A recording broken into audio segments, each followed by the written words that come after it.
Yeah, it's been a couple of years. Yeah? Excited? I'm excited to see what it's about. Podium or better, yeah? Yeah, exactly. Yeah. Good luck. I'm ready. You ready? All right, let's do it. It's time to roll in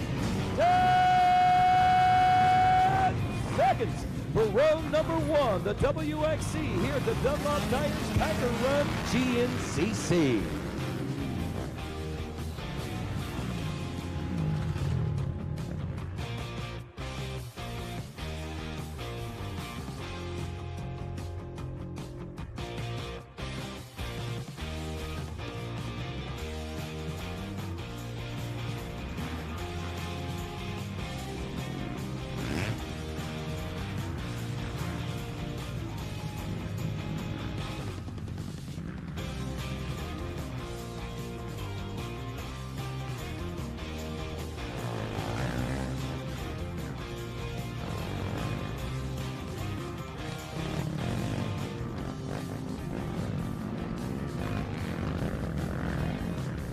And it is going to be the 444 of Corey Steed for the win. That one feels pretty good.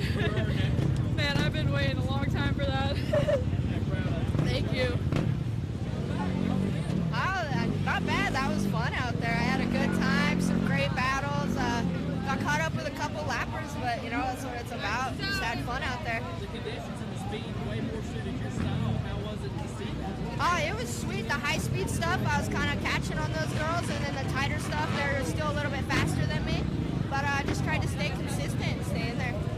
Good job. Thanks. It was fun. It was tough. It was a tough track. It was dry in some spots and then wet in others, and you'd catch some spots. But it was sick. I had a lot of fun. We were battling the whole time. We catch up and drop back, and lappers get in the way. But I had an awesome time and pumped to be back up here on the podium. Were lappers more of an issue today than they have been, or about the same? They were pretty bad today. I think because the track was so open today, they could go anywhere, so it made it easier for them to go anywhere. So that made it a lot tougher to try and get around them. But they weren't too bad. I didn't have, I crashed with a couple of them, but it happens every race. Yeah, thank you. All right. How bad is Lennon going to suck today?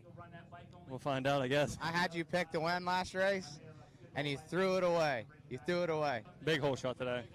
The mechanic says he's got a big hole shot today. So I'm gonna go out on a limb and pick you for a win again. Are you gonna let me down? No. No? No.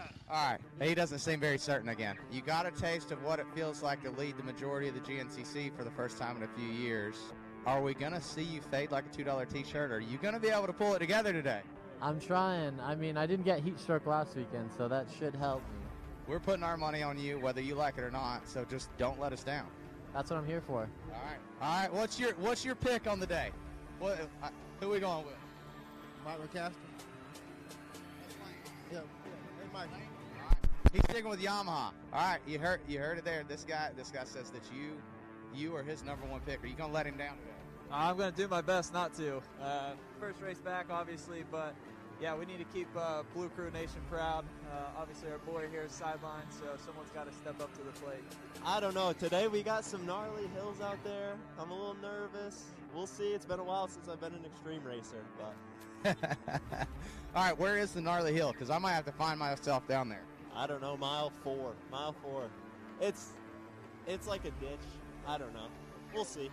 All right, backflip it. We'll try. Good luck. All right, he's not in the zone. He can still talk shit about Craig. You're going after Craig, right? Yeah, of course. They seem to find each other on the track every single race. Last time I put my money on Trevor, he let me down. I'm going with you again. Is it a safe bet today? Are you feeling it? I like to think so, but yeah. I know you're not a good gambler, so. Don't lose my money today. Are you ready to go? GNCC Racing! 10 seconds. And row number 1, the XC1 Pro will be off and rolling at the Dunlop Tires Tiger Run GNCC.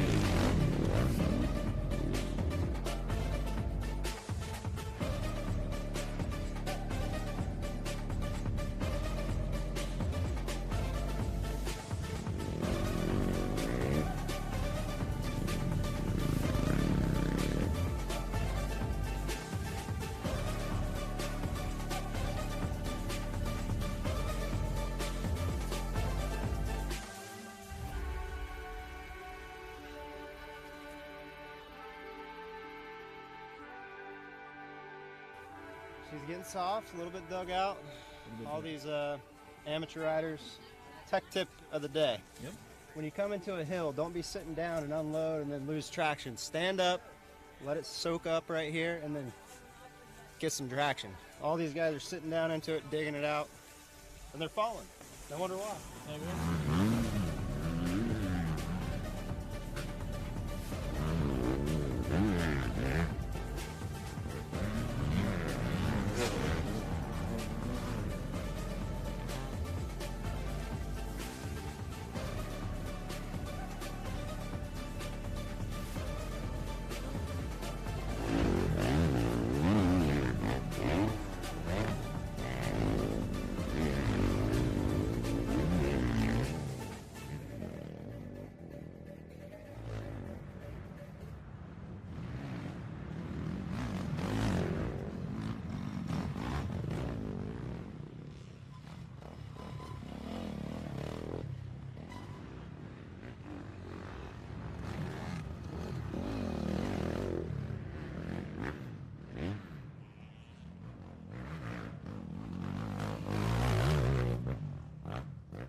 Comes. He's coming in looking for 4-4-4. Ben Kelly on his way home to what he hopes to be a very historic season. The second championship bid, the final round, and the win here at the Dunlop Tires Tiger Run GNCC. Tiger King for the weekend, dude.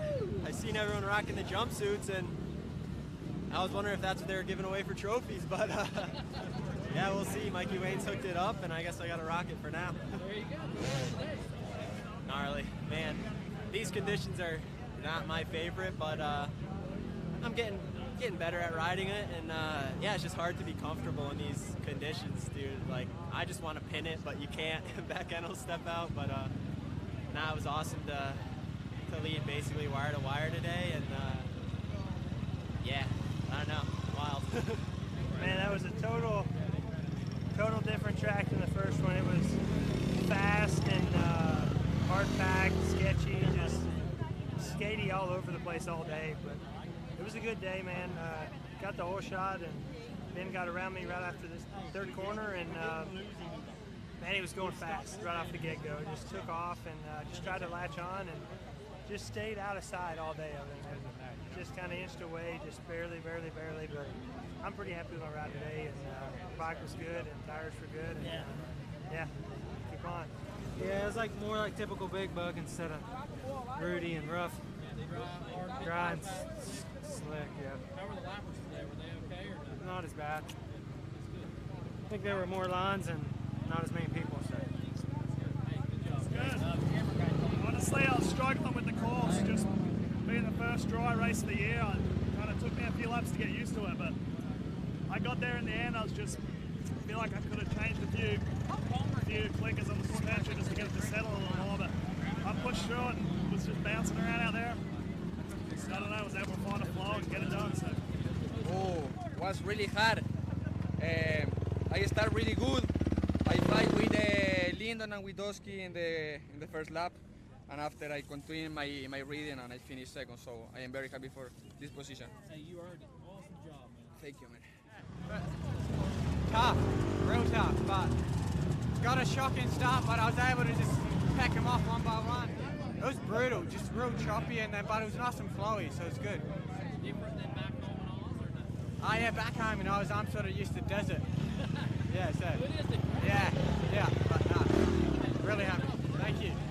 Yeah, the 258 caught me there on the first lap or so. Tyler, he was ripping all day. I was able to stay with him all day, and I helped a lot, really. And I got him on the last lap. I tried to put a charge to get him on the overall, but he still barely got me. But he was ripping all day. It definitely helped me out a lot. Just where the 125 would be a little slower, I'd have to push. I had to make sure to push it all I had to keep up, and it definitely helped. Thank you. I got a good start for once. That's what happened. So amateur overall today? Yep. How was it out there? It's really good. I haven't been on the amateur podium once, and I haven't been on the podium since Super Minis in 2018. Time for a change. Yeah, dang good day. Thank you. The sweet spray with Japan. Yeah. Woo! Wow, he got me good. Coming out, don't get got me.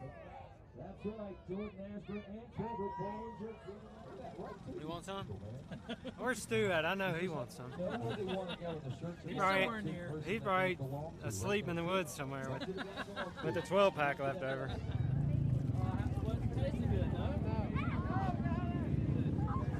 I'm grabbing up. Who wants this? Yes! For the podium today, put your hands together for our top three in the XC2. Lyndon Snodgrass, Roy Barbosa, and Angus Riordan.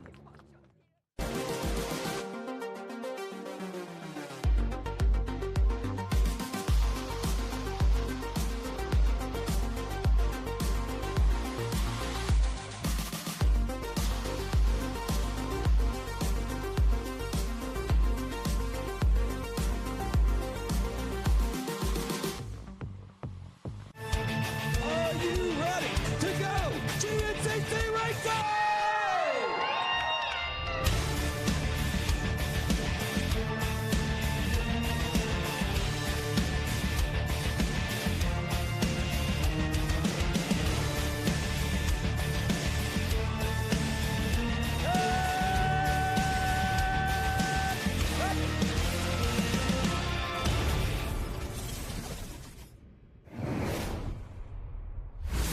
Hello, everyone, and welcome to America's premier off-road racing championship. It's the 2022 Grand National Cross Country Series presented by Specialized and AM8 National Championship.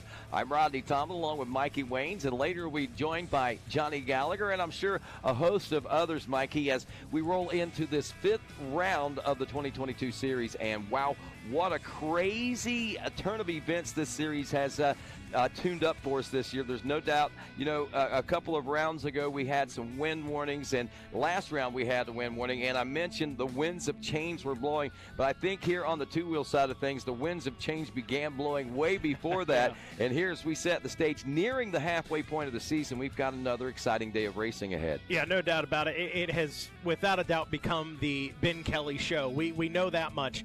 Who's going to step up, who's going to beat him, you know, same storyline is there. But I tell you what is kind of what's interesting that's unfolding, Rodney, is the emergence of some riders we haven't seen have that success in the XC1, specifically XC2. They're in the top 10. They're players.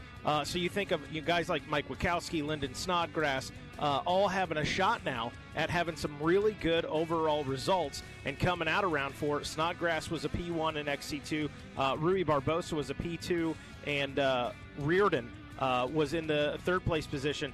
All these guys, I feel like if I'm in XC2, I have a shot at making it overall, and that in itself is pretty exciting. Yeah, absolutely. And, you know, like you said, Ben Kelly seems to be the man in command. You look at the point standings as a perfect season so far, and, you know, we kind of look at it and say, hey, you know, how many races is it going to take before he can secure the championship and not have to worry about even racing the rest of the year? You know, that's kind of a joke, but at the same time, it's not a joke at this point unless somebody's able to really step up and match what Ben's been able to do for 3 solid hours. Yeah. We've seen glimpses of it early in the race. You know, Jordan Ashburn, we've seen it out of him. We've seen it out of Josh Toth.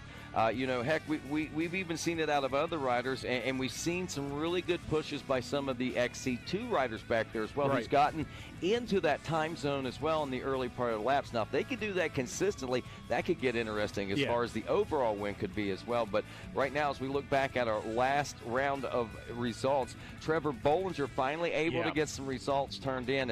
And, you know, that's one of the old guard left up there that we've got as far as the bike overall top 10 is concerned. You know, we talked about it on the ATV side of things yesterday, an emergence of youth riders and younger riders starting to make their way into the top 10 overall points and not only standings, but, you know, each and every round. Ben Kelly, obviously a new champion. He's still somewhat of a young rider, but then you've got some veterans like Jordan Ashburn and Trevor Bollinger and then Grant Baylor.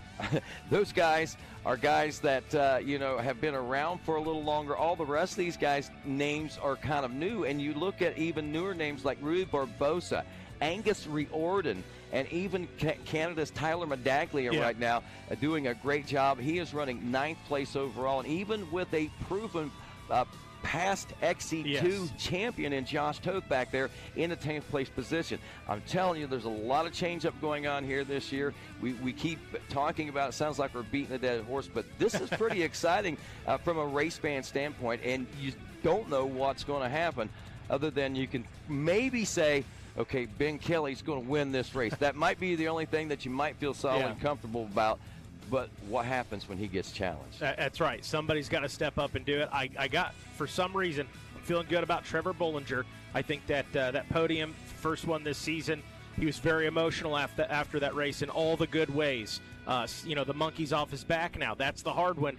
Moving forward, now I think if you're Trevor Bollinger, you're saying to yourself, okay, that's where I need to be. I need to be on that box, and it's only a matter of time before it's, all right, box isn't good enough. I need to go up there and compete with Ben Kelly. Well, I'll tell you, a couple of weeks ago at round number 4, there was a lot of struggles, a lot of pushes, a lot of battles, and again, you know, I guess endurance comes out in the very, very end, and it was good to see Trevor come out on a top spot like that, and that might have ignited the spark that we need to see in him to make that challenge, and hopefully inspired several others to make that happen as well. Now, here's some interesting things. Round 5, we're going to have about a 3-week break. That's going to give a lot of folks time to heal up and settle into things, so that this race is going to be pretty exciting. You almost have to think that a lot of riders are going to put a lot out on this one, and this course is going to demand a lot out of them as well. Yeah, no doubt about it. And to talk more about this course that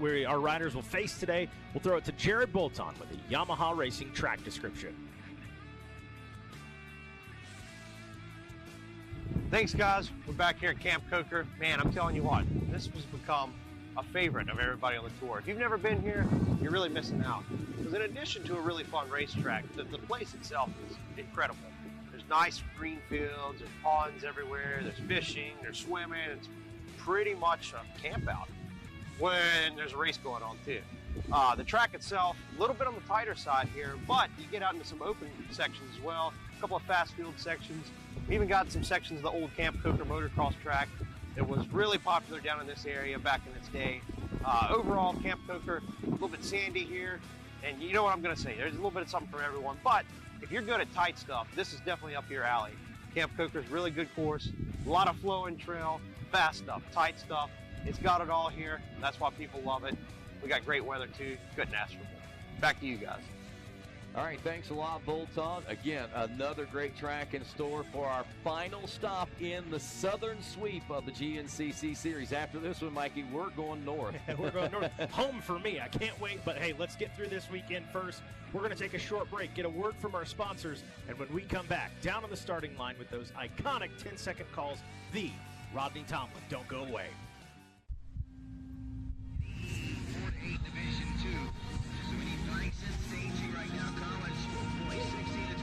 We all have our reasons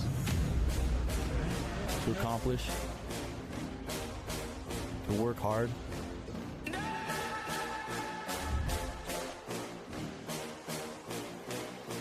We share a common goal, to be the best. keep fighting, put in the work, never take the easy way. Your drive and determination fuels our passion.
This Racer TV broadcast is brought to you by Specialized. Specialized Turbo E-Bikes. It's you, only faster.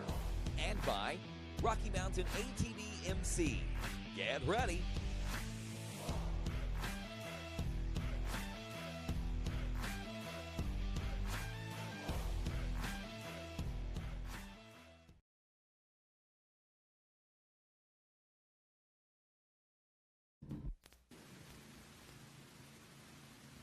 Oh, say, can you see by the dawn's early light what so proudly we hailed at the twilight's last gleaming, whose broad stripes and bright stars through the perilous fight o'er the ramparts we watched were so gallantly streaming, and the rockets' red glare, the bombs bursting in air, gave proof through the night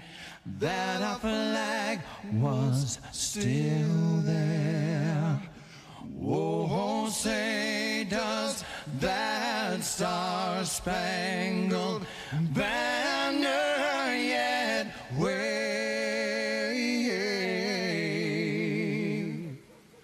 o'er the land of the free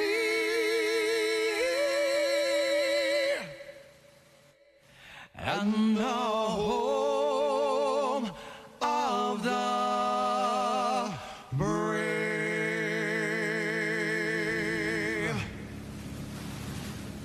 Well, there you have it, folks. Our stage is nearly set. But now, it's time to meet our starting lineup.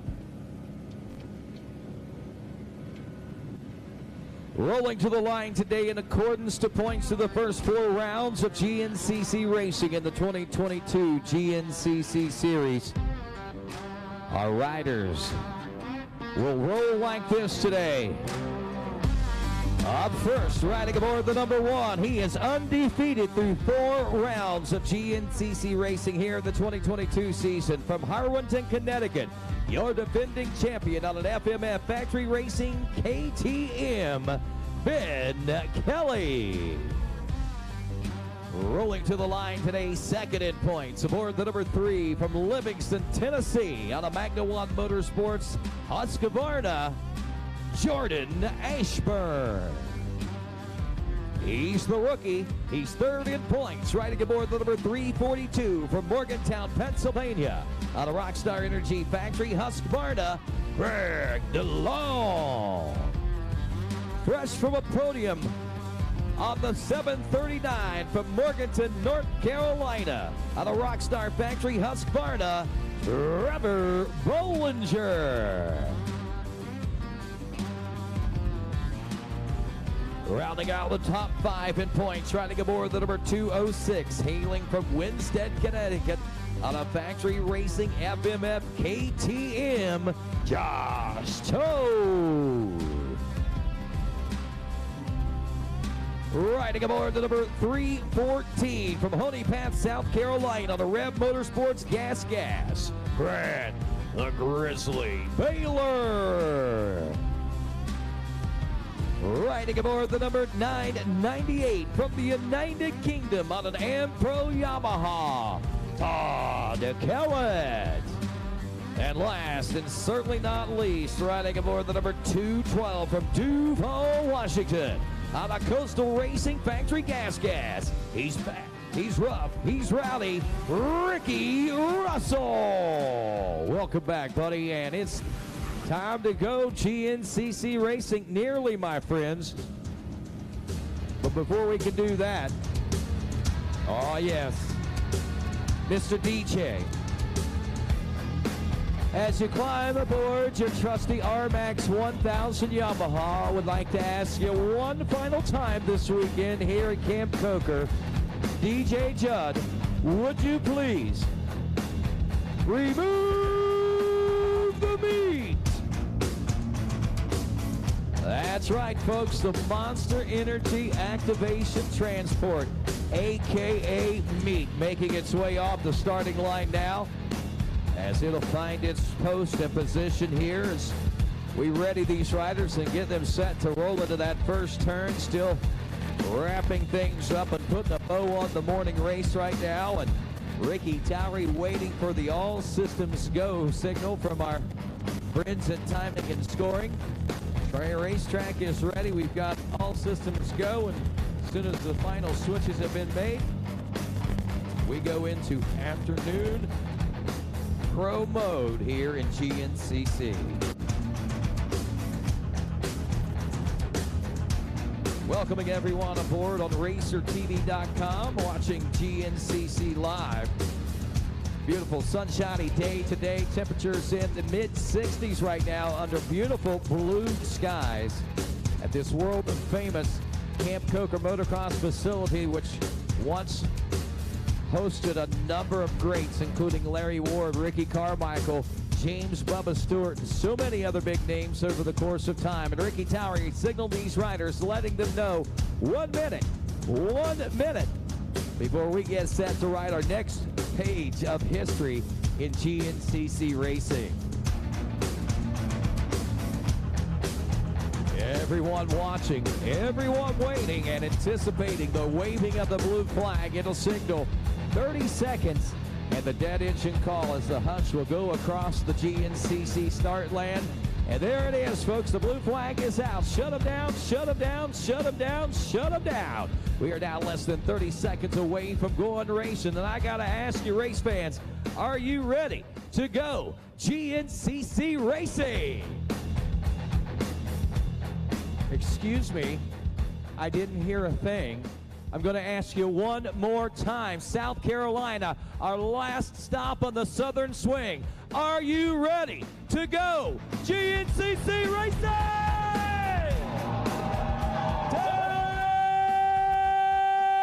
10 seconds. And row number 1, the XC1 Pro, will be off and rolling at the FMF Camp Coker Bullet GNCC.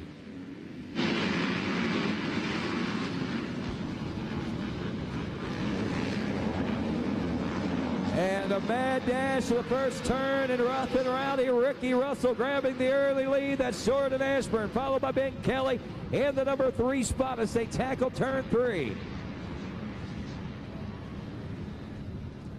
XC2 250 Pro coming up next. Ryder Lafferty, Benjamin Herrera, Angus Riordan, Vincent Smith, Cody Barnes, Thorne Devlin. 10 seconds. Mason Siemens, Jack Edmondson, also Lyndon Snodgrass, Liam Draper, Mike Witkowski, Hunter Bush, Jesse Ansley, Evan Smith, Ben Natelko, Ray Barbosa, Simon Johnson, and Jonathan Johnson. And that is the 35 of Angus Riordan. Gus Riordan out of Australia on a Coburn Estate Olive Oil P.O.T. O'Neill backride. FMF XC3 125 Pro-Am in 10 seconds. Brody Johnson, Brendan Poling, Dominic Morris, Eli Childers, Landon Lynn, Sean Myers, Max Fernandez, Dakota DeVore, Zachary Garris, Jason Lipscomb, Zach Hayes, Hunter Neworth, and Jake Froman.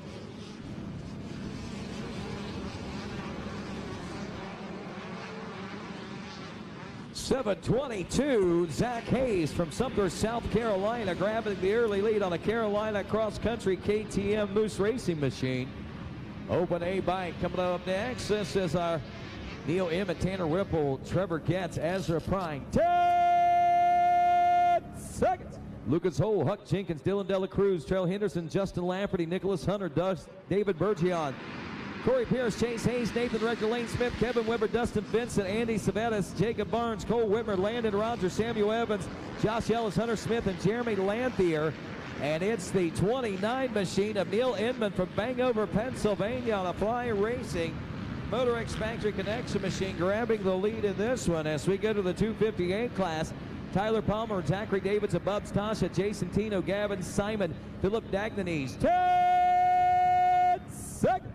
Benjamin Wright, Garrett Mundy, Bolton Baroth, Will Stephen Piper, Tanner Collins, Braden Nolette, Michael DeLosa, Joshua Katz, Tanner Myers, Trevor Maley, and Grant Davis. Stephen Piper, I know I messed it up again. 199, Zach Davidson. Oh, he's got company though. Davidson out of Iron Station, North Carolina on the Factory Husky USA Dunlop Fly. Chad Davis trucking back to ride as we go to the 158 class. Caleb Baltimore, Logan Crawford, Toby Cleveland, also Clayton Cameron. 10 seconds. Gunnar Williams, Brady Weimer, Cameron Madison, Jack Walker, and Caden Childers.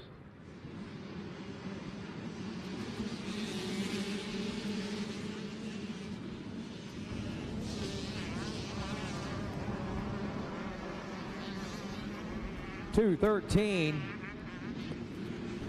Toby Cleveland from Aaron, New York, Fly Racing, John's Equipment Rental, West Family Racing as we go to the 4-stroke A lights in 10 seconds. Cooper Jones, Ryan Piper, Nathan Delaney, Andy Meyer, Sam Hall, Colton Shields, Levi Elliott, Lance Machino, Joshua Connor, Max Russ, Chase Landers, Russell Smith, Ty Ely, Max Grant, Matthew Hollenbeck, Mitchell Owenby, Brantley Schnell, Noah Cooper, Cody Lippick, Drew Calloway, Corbin Dinkle, Hayden Dillon, Cade Henderson, Cole Forbes, Lane Whitmer, Sammy Goins, Place Demore, Jake Demers, and Jack Joy. It's the 107. Might have been Josh Connor, maybe. Going to the Senior A40 Plus class, where we see Joe Marsh, Frank Messina, a smiling Frank, also Shotgun Sean, Remington, Joe Dean, Robert Johnson, Vinny Tomic. We got Zach Baldridge, Joel Stoles, Lane Wilfong, Justin Lepic, Larry Sylvia, and Darren Darmos ready to roll.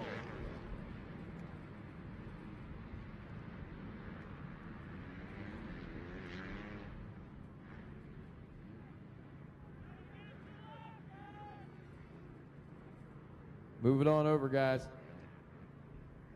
Less than 10. Sorry about that. And they're off. Senior A40 Plus class. I was watching this guy trying to get his bike started. Missed his 10-second call, but Senior A guys off and rolling.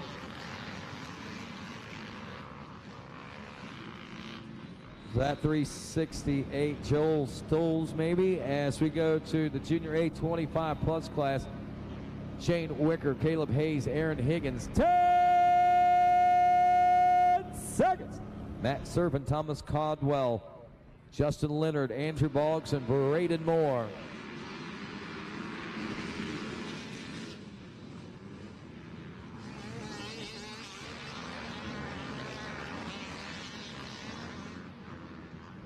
.315, maybe 335. Shane Wick, Vet A30 Plus in 10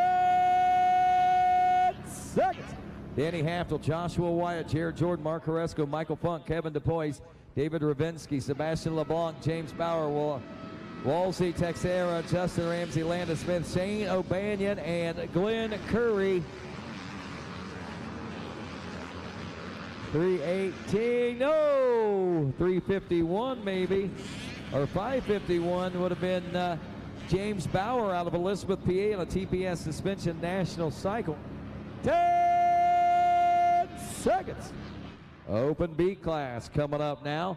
Dylan Fleming, Austin Hovatter, Carl Theodore, Jan Dumuschel, David Knickerbocker, Jacob Lauder, Isaac Prunty, John Wood, Kyle Szymanski, Jacob Maynard, and Fisher Zarabak.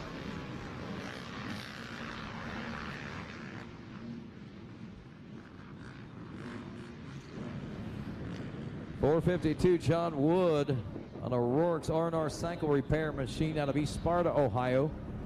10 seconds.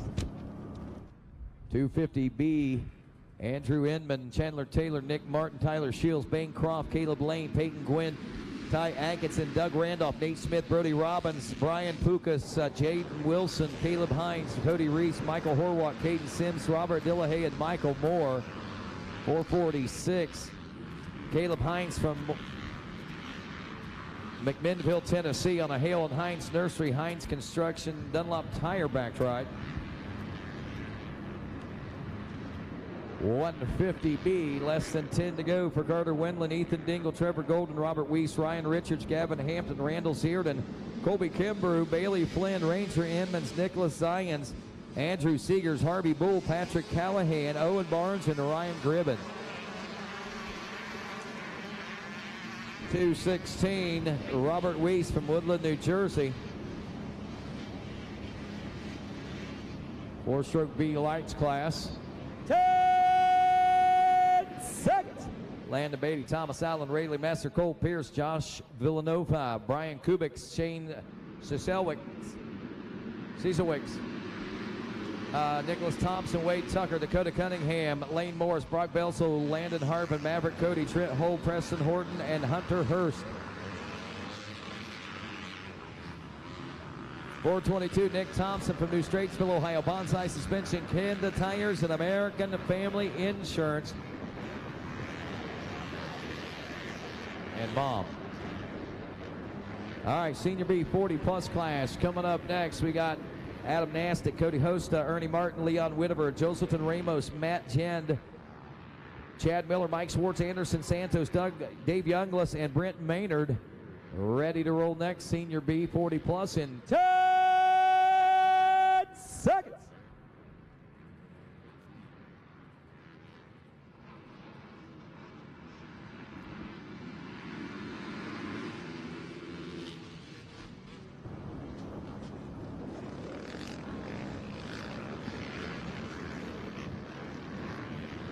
.184, Cody Hosta from Xenia, Ohio on a factory connection Recluseback KTM. To the Junior B 25-plus, Benjamin Fricks, Trevor Sims, Steve Harrison, Dakota Turner, Ryan Miller. 10 seconds. Jamie Spray, Anthony McCoy, Trenton Madison, Tyler Cornell, Taylor Myers, Colton Hawk, Jesse Carson, John Bottomy, and Billy Saliga.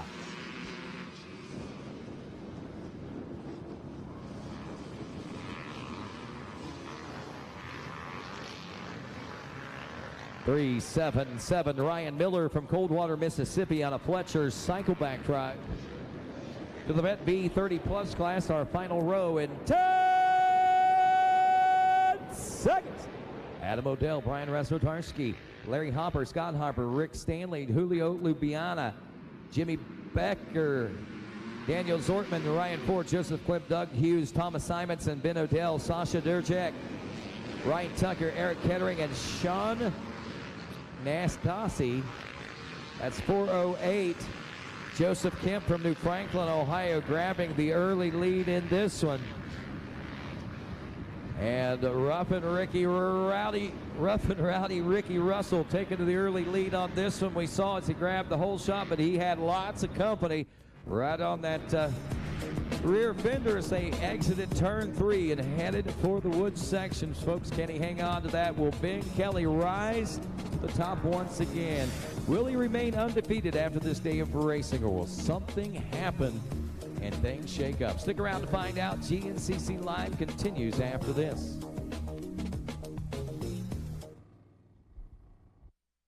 I'm Ricky Russell. You're watching GNCC Live on RacerTV.com.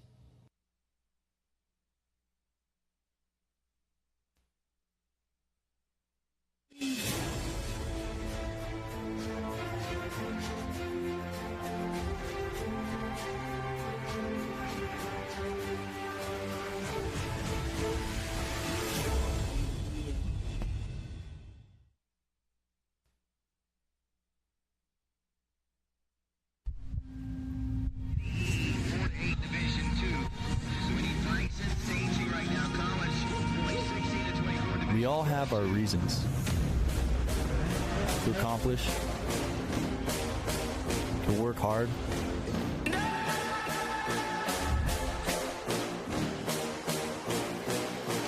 We share a common goal, to be the best. Keep fighting, put in the work, never take the easy way. Your drive and determination fuels our passion.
Born of family values and a homegrown work ethic, Cometic Gaskets seals your machine so you can focus on the finish line. Cometic Gaskets are the competitive standard for racers who demand the very best. Cometic Gaskets are constructed from superior materials designed to perform in the most demanding environment, whether it's championships on the line or a day in the dirt with friends. Professionals and enthusiasts depend on Cometic. Cometic Gaskets, sealing championships since 1989.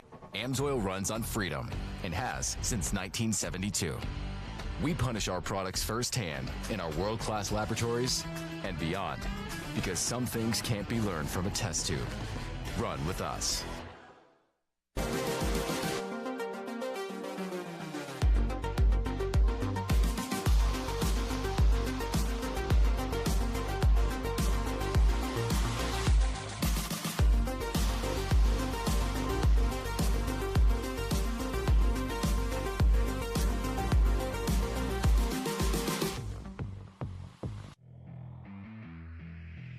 This Racer TV broadcast is brought to you by Specialized. Specialized Turbo e-bikes. It's you, only faster.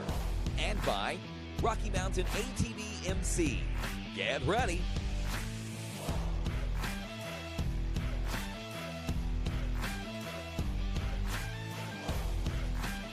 And welcome back to GNCC Live here on Racer TV. Ricky Russell moving out front. And in that number 2 spot looked like Ben Kelly. There's Craig DeLong right there. Johnny Gallagher running into joining us in the booth. Your timing is good, man. Your timing's good. We actually came right back to a shot, the 8-mile marker of our leaders out in front. Ricky Russell, welcome back to GNCC. Out front early. The big question, Johnny, can Ricky Russell do it for 3 hours? Yeah, you know, it's definitely exciting to have Ricky back. You know, he's got the speed. We've seen him run up front.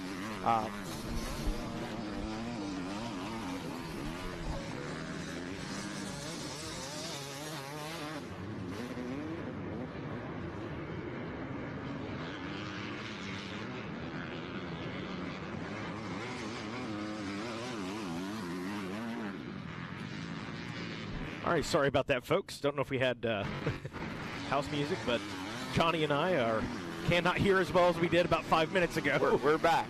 All right, so we see our XC2 battle coming through on screen here at the 8-mile marker. And, Mikey, I think the first thing to discuss here is, like you said, Ricky Russell back, full shot, early leader. Yep.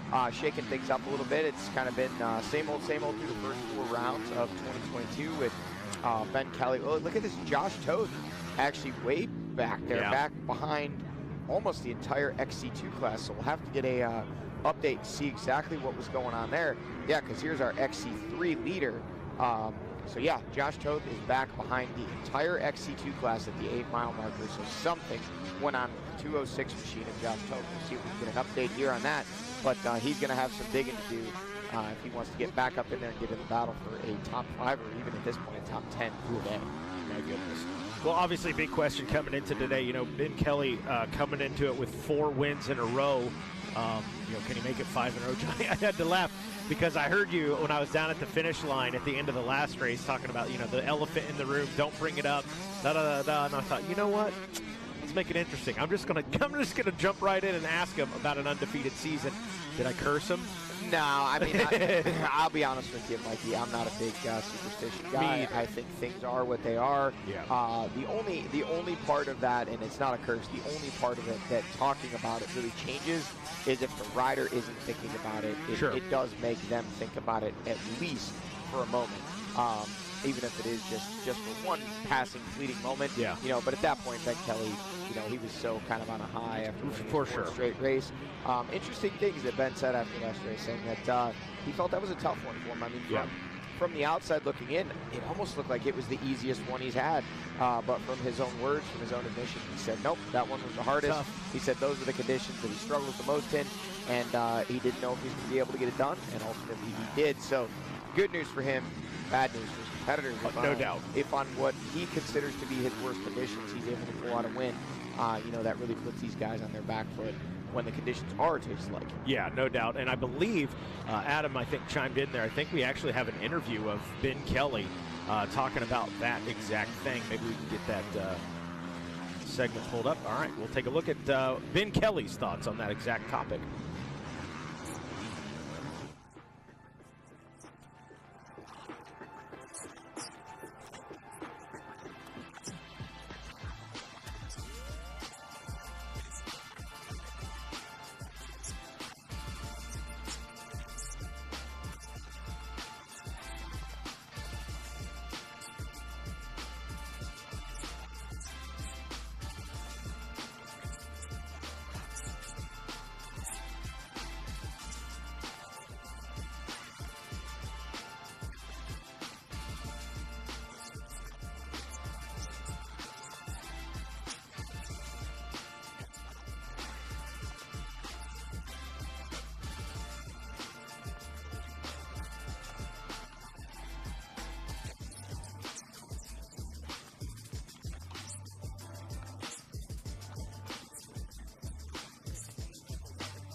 All right, so there we got it in Ben's own words. Talking, he didn't really come right out and say it, but he talked about, I want to win them all.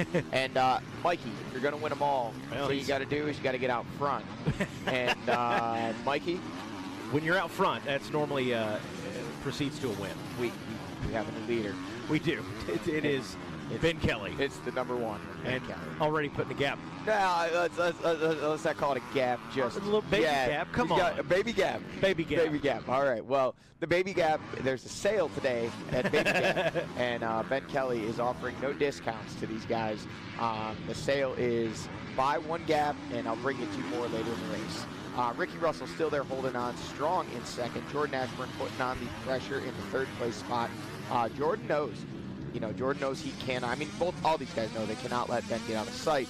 But, Jordan, from his own podium interview at the last race, said, he kind of got into no man's land there, was in a comfortable 2nd place position, had Craig DeLong behind him for a while, had Trevor Bollinger behind him for a while. Trevor obviously finishing up in that podium spot.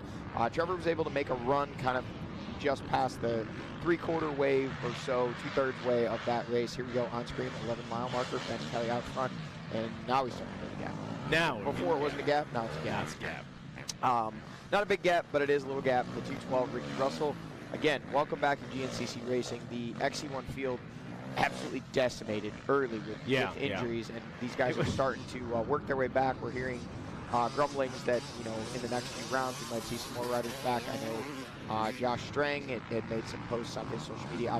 Obviously he is here with us this weekend, not racing, but this was a favorite track of his, or one of his favorites. Yeah, did not like the fact that he was sitting out for this one. Hopefully get some guys back. I tell you what, we got, 3 weeks before the next round? 4 weeks. 4 weeks, yeah. So 4 weeks, that is actually a good thing if you're those guys, Josh String, the rest of the crew out there, get a little added rest. I know he spoke with JoJo Cunningham, not an XC1 guy, obviously, but a major contender for your top amateur positions, and he said he was cleared, wanted to race today. The boss said no, wait till Indiana, give it a little bit more time. So kind of the same playing field for everybody else. But Johnny, talk about this track a little bit. It looked gnarly out there yesterday for you guys. I called this like the melting pot of terrains at GNCC. But sand and sand that seems to not have a bottom. Whoa, Jordan Ashburn with a big kick right there, and that's a great opportunity to talk about this track. Best way to explain this track, Mikey? Gnarly. Yeah. Gnarly, and gnarly. Here's the thing. This track, you hit the nail on the head with the whole melting pot scenario. The thing is, though, it changes so quickly and changes back. We're watching our leaders here at the 11-mile marker. Ben Kelly starting to get away just a little bit. Ricky Russell, the 212 there, machine in second. 3rd place, Jordan Ashburn just having a big, oh wow moment there. Got a big kick coming into that corner. Went beyond 45, went about 90 degrees to the trail, and stuffed his front end kind of into the weeds there. Was able to save it, rode away, didn't lose a spot. But I tell you what, the drone, the Yamaha Racing Live drone there gives us a great perspective. And these guys, that is happening to them a lot out there right now. No matter how good your setup is, this track, these conditions are going to test your ability to keep that motorcycle underneath you at a high rate of speed today. A lot of square edge, a lot of hard pack. Mixed with loamy sand. We can see some black dust kicking up here. We got dirt. This is a new section that we're running for the first time this weekend. Added in for the pro pits here, and check this out, folks. Look at this beautiful shot across this bridge. Don't want to slip up there, Mikey. Nope. Or you're going to be swimming with the fishes. Fishing tournament last night. Fishing. Let's talk about that. Were you there for it? Well, we've got a lead, a battle for 2nd place going on screen here. So we'll talk about the fishing tournament in a minute. But I've heard some discrepancies about what the winning size was. Really? I've heard everything from 15 inches to 23 inches, and that is one of those is a tall fishtail if it's not 23. I see what you did. So there we go. Look at this. Pass pushing in 2nd place. Did Ricky Russell take a bottle there? Is that what we saw? Jordan Ashburn around the outside, the exact same corner we saw Bryson Neal make the pass on Walker Fowler. Maybe Jordan Ashburn studying his Magna 1 Lubricants teammate there, Bryson Neal, and saying, hey, that's a great spot to make a pass. We're going to make that work. Ashburn got it on the outside yesterday. Bryson Neal tucked into the inside for it, but hey, Magna 1 making moves out there. for Jordan Ashburn. And you can see the urgency with Ashburn right now. He is pushing, trying to do everything that he can to try to get up closer to Ben Kelly. You can't race him if you can't see him. Racing him on the pit board, racing a Ghost is so much harder. You're going to see right now Jordan Ashburn is going to give 100% of everything he has to try to cut down on that gap, get back to where he can physically see Jordan Ashburn. And hats off to Ricky Russell coming back after missing some races. A lot of injuries early in the season for Ricky, sliding right back in there into a top 3 spot. Very, very strong start to this performance for Ricky.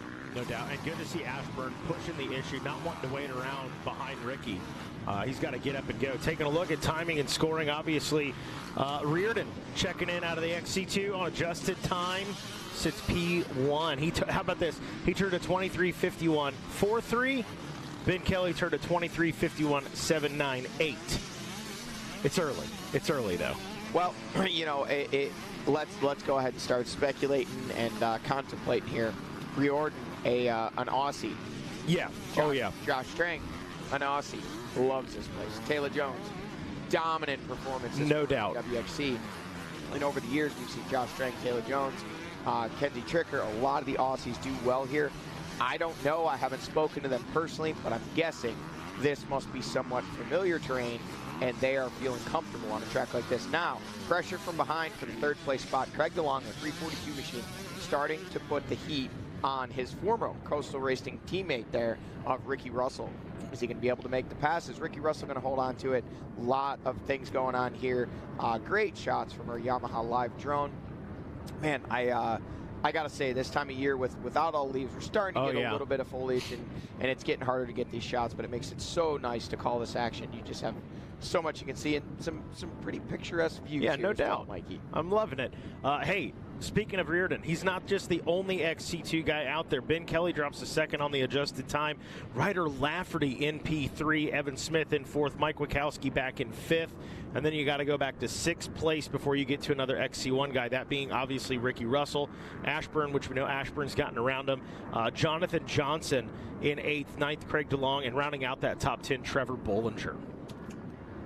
So there you go. Only a handful of XC1 guys even in, actually not even a full handful.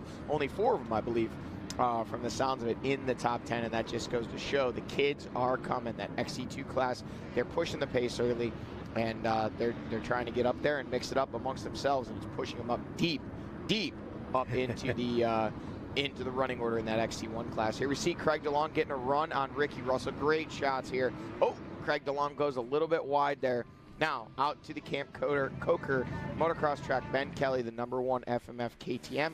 Factory Boys out front and trying to stretch out a lead, but we're going to see a big #3 coming soon, trying to track him down. I got to think, if you folks weren't aware this morning, Caleb Russell actually signing up, running the Sportsman A, as well as Zach Osborne. Zach O out there, definitely just out having fun. I heard some stories this morning. It's good stuff, but I got to think Zach O was loving this right here. But after the race, said, man, I learned a lot riding behind Ricky Russell. Caleb Russell, excuse me. Yep, yeah, and obviously Zach has run a few GNCCs throughout his career. Actually got on the podium in the Q class back in the day when he was riding for the Geico Honda team.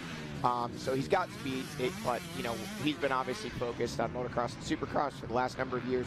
Came out, I believe it was 2020, and did 19 or 20, and did one of the races we had there at the High Voltage in Dillner, PA, I believe that was.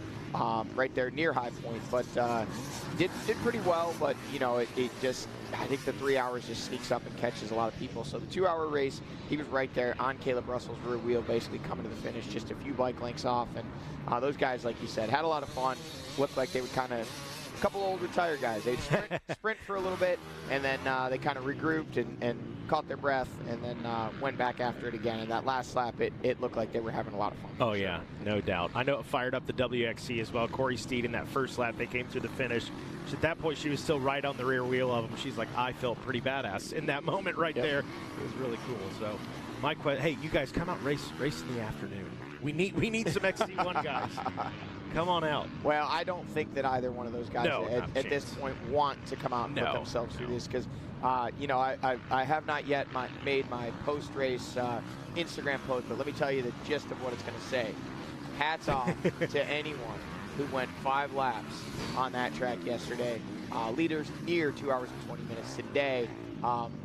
Praying to the race gods that this one falls short of 3 hours or right at 3 hours, because, man, that was brutal yesterday. Understand the rules are in place. You know, things are, when the race time plays out that way, you got to go the extra lap. They made the right call. But I got to tell you, as a racer being out there, seeing that 2-lap board instead of a white flag after 2, or actually after 3 laps, it was a real gut check moment there. And in that moment, I can confidently say, and this kind of just plays into kind of what will go through these guys' minds today, no matter how good a shape you're in. That moment right there for me solidified my decision that this being my last year of XC1, this is the right decision. A lot of people thought it was an April Fool's joke when I posted it, but coincidence. This track is tough. But back to the track, back to the battle for second. Good battle. These Both guys riders flowing, pushing themselves. This is actually the battle for third. This is Ricky Russell and Craig DeLong. Up there in the second place, Jordan Ashburn is just a little bit ahead of this battle, and out front, Ben Kelly leading the way physically. We know on corrected time, it is actually our XC2 leader, Angus Riordan, who is out there leading that one. Physically, are in the XC2 class and overall on corrected time. But to sum that up, Mikey, rough track, incredibly rough track. And the fact that we haven't seen this place this dry in a number of years. A lot of square edge, a lot of hard pack, and man, just unpredictable things happen to your motorcycle when you're riding in these conditions like this, especially at a high pace. Looks like Ricky Russell has countered. Craig DeLong was all over him there for a bit. Yeah. Now Ricky stretched it out. Maybe Craig DeLong got tired of eating so much sand right there, but yeah, Ricky found another gear. He also found a rattlesnake. He did. I heard about that. You haven't seen it? No, I have not. Folks, if you're out there walking around in the woods of this Camp Coker facility, enjoy. It's a beautiful facility, but mind where your toes are. This thing was an absolute hog, stretched across an entire tailgate. It was. Here we go on screen. 4 mile marker, Monster Mile, Ben Kelly, big number 1 plate out front, starting to stretch it out. Congratulations, Ben, if you're able to do this again, but we do not want to see this. It is making for a bit of boring racing when Ben does this. Well, hey, you guys set the bar yesterday. ATVs, man, the back and forth with Bryson and Walker. There is Jordan Ashburn on screen, and there's that battle for third. So now it has pushed it back up to the back. Oh, are we seeing a pass for second place here? Oh, Ricky able to get in just in front of him. Now look at this. Looks like Trevor Bollinger is rejoining the fight there, and here comes Grizzly Grant, the 314 gas machine, and you know what? Now we've got, 4 guys battling over that potentially second place spot. Ricky Russell, man, he's doing a good job holding them off, closing the door on Craig DeLong. Has not let him around. Some of these like split sections you guys have out here on the track. Oh, that for example, here we go. Bang, gone. There it is. Awesome drone shots. So cool to see these passes that we normally only get to hear about on the podium. And Craig DeLong really putting the wood to it now, trying to open up that gap over Ricky Russell and trying to bridge the gap to the rider just in front of him. Just out of shot is the number 3 Magna 1 Lubricants Husqvarna ride of Jordan Ashburn, second in the points. 3 second place finishes so far in the year, and up there in that second place spot. But Craig DeLong has had his podium. Now he one of the things that he said after he got that podium was, I need to figure out how to bridge that gap to run with Jordan. Yep. Yeah, that nails it for Craig DeLong especially. Just that natural progression. I was kind of thinking the same thing for Trevor Bollinger. An emotional, well-earned third place a couple of weeks ago. And, I think it's only a matter of time, I hope, to see Trevor Bollinger up there battling for podiums. And, somebody's got to step up. Somebody's got to challenge Ben Kelly. So, if you're any of those XC1 guys, you start getting some podiums under your belt. You say, you know what? Why not me? And I think Craig DeLong is definitely one of those guys. Absolutely. Well, out in front is the Ben Kelly. Jordan Ashburn in the number 2 spot. Good battle for third, but right now that's going to Craig DeLong. Can Ben Kelly hang on, keep a perfect season going? We'll be right back with more GNCC Live on Racer TV after this.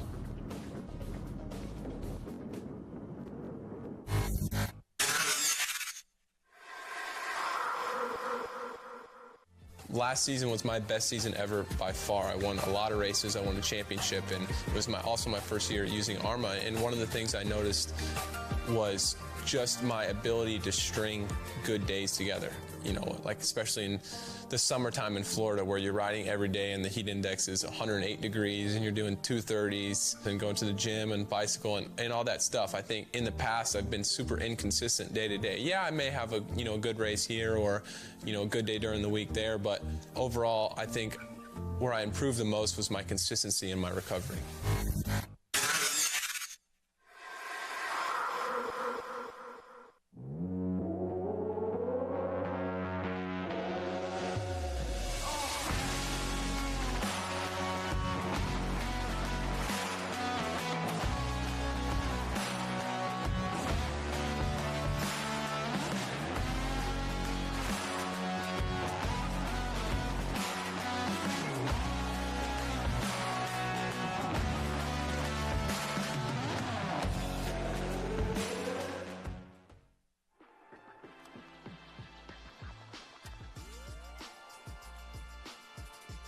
McClure here, XC1 GNCC ATV Pro, coming here to talk to you about AMSOIL, sponsor I picked up this year. They came in a little late, but really happy with the way their products performed.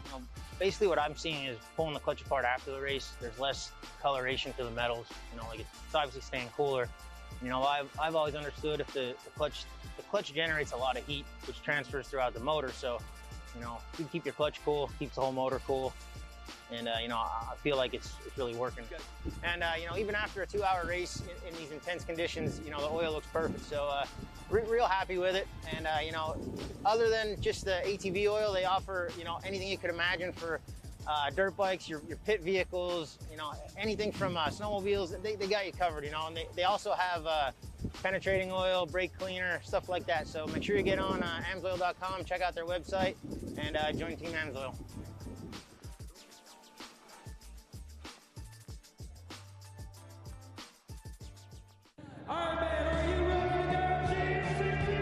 I'm 7-time GNCC champion Walker Fowler, and I run GBC.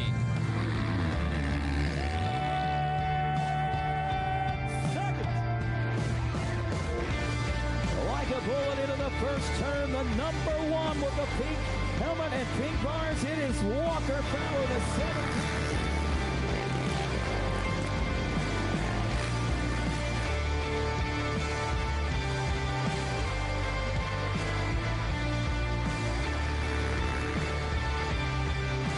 Fist bump. You should be proud of yourself, Devin Feehan. What a ride today. I'm Devin Feehan, and I run GBC. I'm Josh Merritt, and I run GBC. I'm Chris Borch, and I run GBC.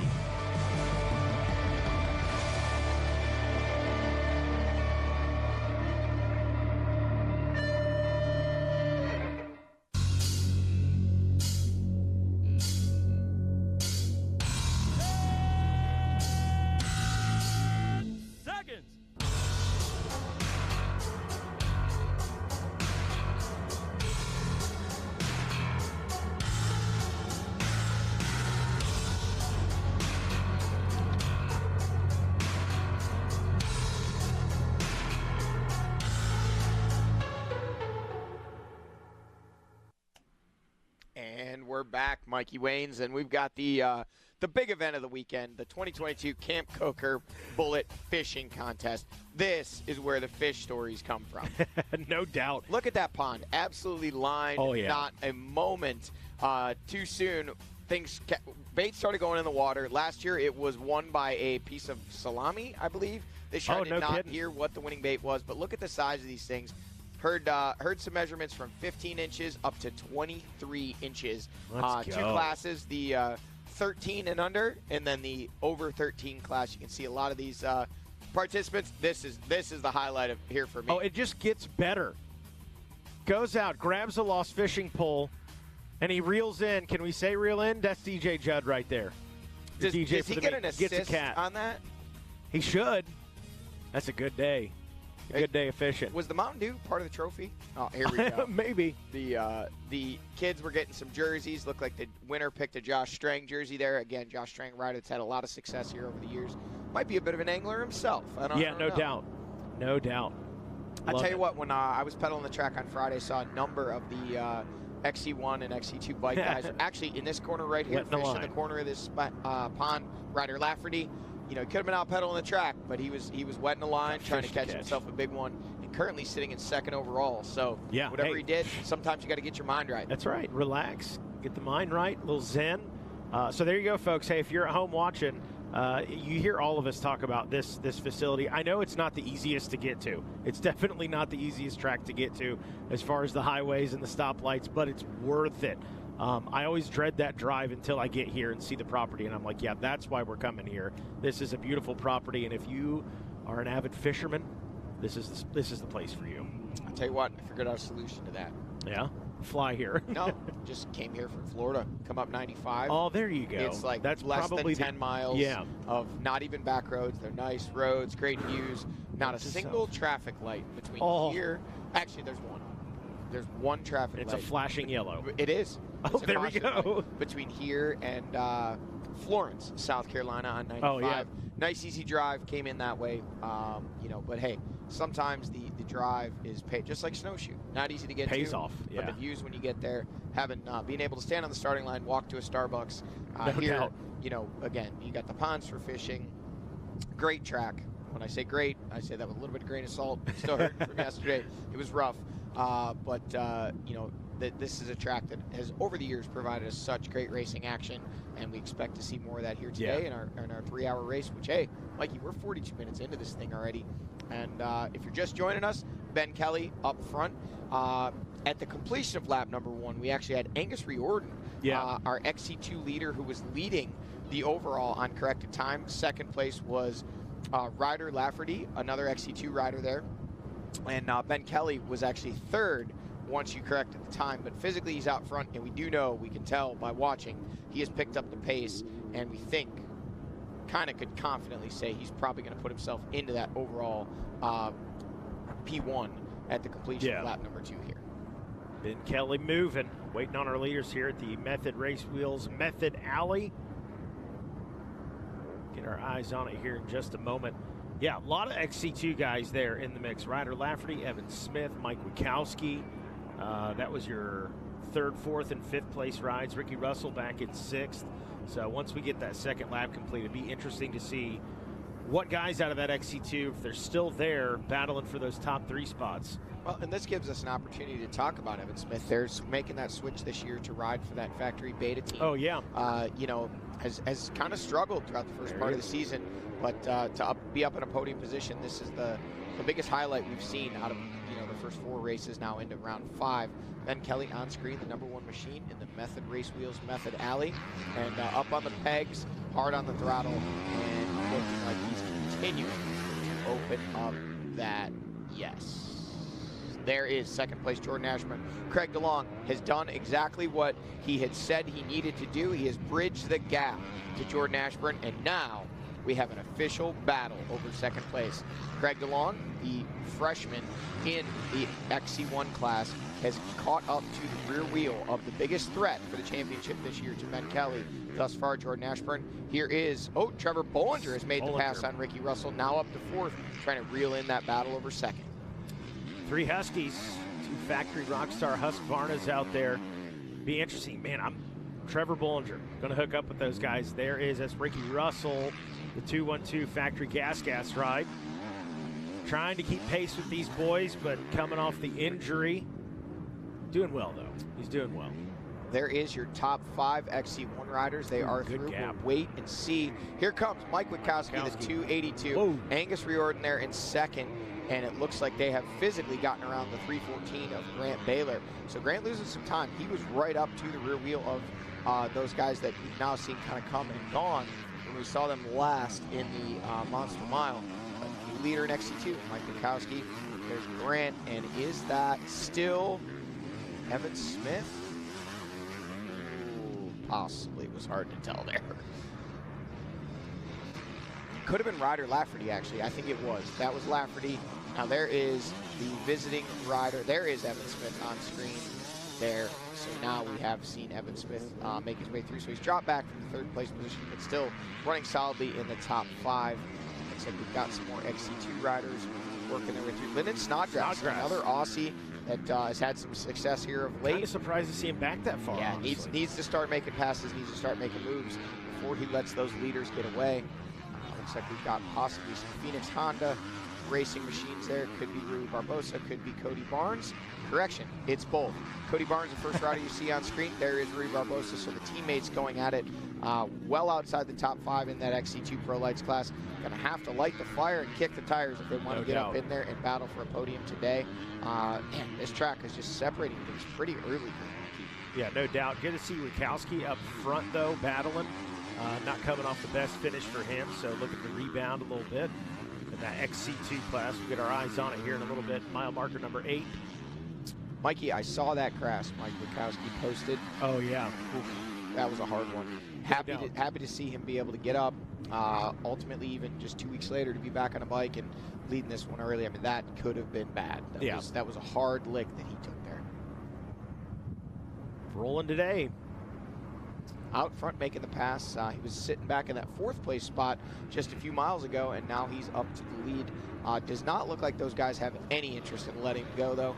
Looks like that maybe, I think it was Jesse Ansley, but it looks to be too big of a rider for that. One of the, tell you what, there's a lot of guys on that Trail Jesters team. That's the 115, I believe that's Mason Simmons, another Aussie. So the Aussie Invasion is here. This is what we consider a sand track, so the Aussies typically do well in the sand. We've got a couple of them running up front early, and we've had some success those guys and gals have over the years here, and even today. Again, we mentioned earlier, Taylor Jones taking the win in that WXC class this morning. There is Josh Toth, and that's what we were talking about earlier. Back behind much of the XC2 class. Something happening early in lap 1, dropping him back, and now he's actually been caught by the leader of that XC3 class. There he is on screen. Can't quite catch a number on that. Is that Brody Johnson? I think so. Looked like it might be a 2:35. Yeah, that would be Brody Johnson, the Husky. And then 722, there is the second. We don't always get to see these guys, so we'll talk about them a little bit. There is Zach Hayes in the 2nd place spot in that XC3 class. Looks to be Jake Froman possibly there in 3rd. Can't read the number, but judging by the riding style, I believe it is Jake. He's an Indiana guy. What do you think? Is that Froman? I think that was Froman. He did have the lead early in this one after the first lap. So there is Jesse Ansley. Something amiss. Not up to full speed there. So Ansley, that was another one of those Trail Jesters, KTM XC2 guys that we were talking about. Mason Simmons, just a little bit ahead of him. And let's see here. We got some more XC3 riders checking in. Looks like the beta machine, I believe that would be the 707 possibly. Jason Liscombe. Yeah, yep, that's him, Jason. I knew the number. 707, Jason Liscombe running there in the 4th place spot in that XC3 class. Ben Kelly on screen, the number 1 machine out front, stretching it out. So we see him wiggle through there at the FMF PowerPoint at 48.48. We'll see. Whoa. Hey, this is closed up. Closed up a lot. Quite a bit. Yeah, so about 10, 11, about 12 seconds, a gap that was probably closer to 20 just a little bit ago. So Craig DeLong putting the heat on Jordan Ashburn has caused him to pick up the pace, and now they're closing in on Ben Kelly. Mikey, off air, on air, we've been talking about it. Well, this one's over. Ben Kelly's running away with it. Just the moment you say that, here comes the pressure from behind, and Jordan Ashburn putting on a charge. Craig DeLong coming with him, trying to make a race out of this one. You know, we don't like to give these things away 49 minutes in. Oh, no doubt. We want to see races down to the finish, and it looks like these two guys on screen right now have that exact plan. They are not willing to concede a 5th win to Ben Kelly this early. They're going to make him work for it, and it looks like they're doing a great job of it. Trevor Bollinger up to the 4th place spot. The 739 machine charging hard. Laderoux coming off that rear wheel. Shows me he's hard on the throttle and in pursuit, wants to get up to his teammate. We've seen when those two hook up, they can make some time. Yeah, no doubt. They got to start pushing. Jordan Ashburn up in that 2 spot. Starting to get to that point where, hey, if he can just see Ben Kelly off in the distance, how much more motivating that is to keep pushing, keep driving. And he needs to, because he's got company behind him. Those Rockstar Husky boys are not going to sit around and wait for long. Ricky Russell again back with us this weekend and charging to an early lead, grabbing the whole shot, leading much of lap 1. Ben Kelly zapping him relatively close to the finish line there, about 3/4 of the way or so through the first lap. Hanging tough there still in the top 3 through the first lap of racing, and now on the second lap, 50 minutes into this one, he is dropped back to the 5th place spot. Not out of this one by any means. Ricky could possibly just be finding his race legs. I know he's been doing a lot of riding there at the Shoals. I think he's fit. It's just a question of kind of the intensity of race pace is different, and you know, he's got to kind of get used to it again. Ben Kelly on screen, monster mile, hard on the throttle, and trying to open that gap back up. But this guy right here, Jordan Ashburn, not ready to let him go. Seemed disappointed after the last round. Seemed like he felt like he had a little more something for Ben. Wasn't able to kind of put it into play. Starting to open up a gap a little bit over Craig DeLong, the 342 Rockstar Husky machine. Next rider we should see should be the 739 at Trevor Bollinger. And there he is, maybe. No. Panning. A little bit of a gap developing there, but yeah, Trevor Bollinger, 739 on the move. Podium at the last round for Trevor Bollinger, the first in, I believe, if I heard correctly, 3 years. I think I'd be right, because I think near 3 years. I think he got one. I wasn't at that race, but I believe that is correct. Yeah, so that was a long gap between podiums. A rider that we were talking about was banging bars with Thad Duvall and Caleb Russell a few years ago for wins. You know, it just seemed like a matter of time until he was going to get that win. 3 surgeries, I think, if I'm that's correct. Yeah. A host of injuries, some things to go along with recovery issues. Now here is our XC2 leader. That is the 282 Wachowski. There is Riordan there in second, and looks like Grant Baylor. Yep, Grant Baylor has latched on to your 1 and 2 riders in that XC2 class, trying to draw him back up towards the top 5 and get him a little closer to Ricky Russell and be able to battle for that 5th place. Ben Kelly on screen. This section really getting rough yesterday, and I'm sure throughout the day today we're going to see it continue to get chewed up and rough. There's a lot of moisture in the ground right there. Ben Kelly pushing a little wide there. Looks to me like he's really putting everything down, trying to open this gap up. We'll see the tail of the tape here in just a moment when he checks in with the lap time. First lap, 23:51. Not going to be the same as the second lap. Second lap, a little bit longer. Turned to 28:44. And obviously sits P1 right now. We'll see when Riordan checks in out of that XC2 class, or I guess it would be Mike Wachowski now. Wachowski up in the lead in that XC2 class. We'll see where that puts him in the overall. Right now, Ben Kelly on screen, and we wait. Do we have our second place in yet? Yes, Jordan Ashburn. The gap, Johnny, 15 seconds almost exact, 14.991, and then you got 6 seconds back. Call it 7, 6.8 back to Craig DeLong in third.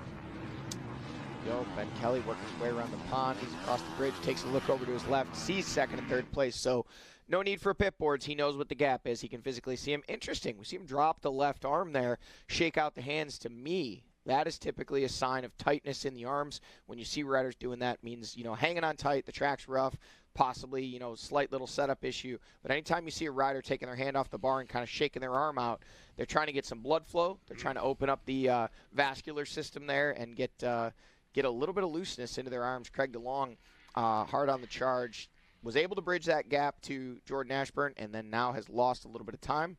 And we'll wait and we'll watch here.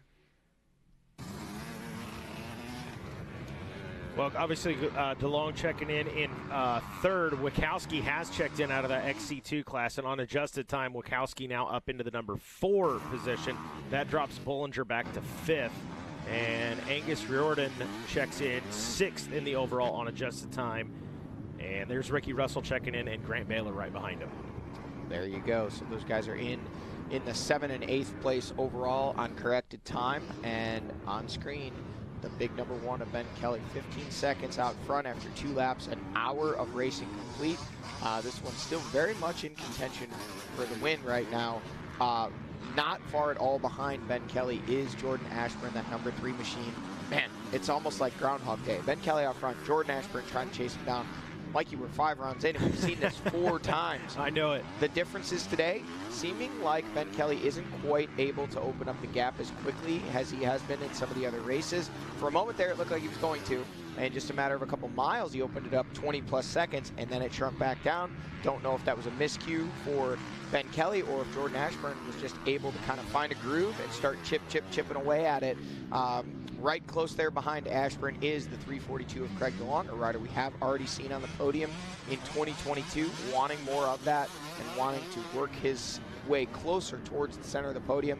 He said, I've been on the one end, I want to be on the other, and ultimately where I want to be is in the middle. No doubt. So what would be the mindset if you're Ben Kelly out front? You know, you got a comfortable lead. Not saying he's, you know, I don't know, not pushing, but you want to get a breather out there. Then you're Jordan Ashburn. The other side of that is, hey, I want to push, I want to catch up to Ben, but I got to make sure I have something in the tank physically when I catch up to him to challenge him. So what's the play right here if you're Ashburn? What's the play if you're Ben Kelly? I think it's a complex situation if you're Ben Kelly. You know, you got to kind of weigh your option and really see how you're feeling. And we've heard that a lot, you know, over the years. We talk about riders, man, I was really feeling it, so I was able to just push, or I just wasn't feeling comfortable, so I had to kind of settle. I feel like that's where Ben Kelly is, or probably should be. Jordan Ashburn is simple. You got no choice. You got to push. You got to push. You got, you know, you've been second so many times. Nothing wrong with second. It's a great position, but there's one better, and that's where Jordan Ashburn wants to be. So for him, you play your cards, man. You shoot your shot. You go all in.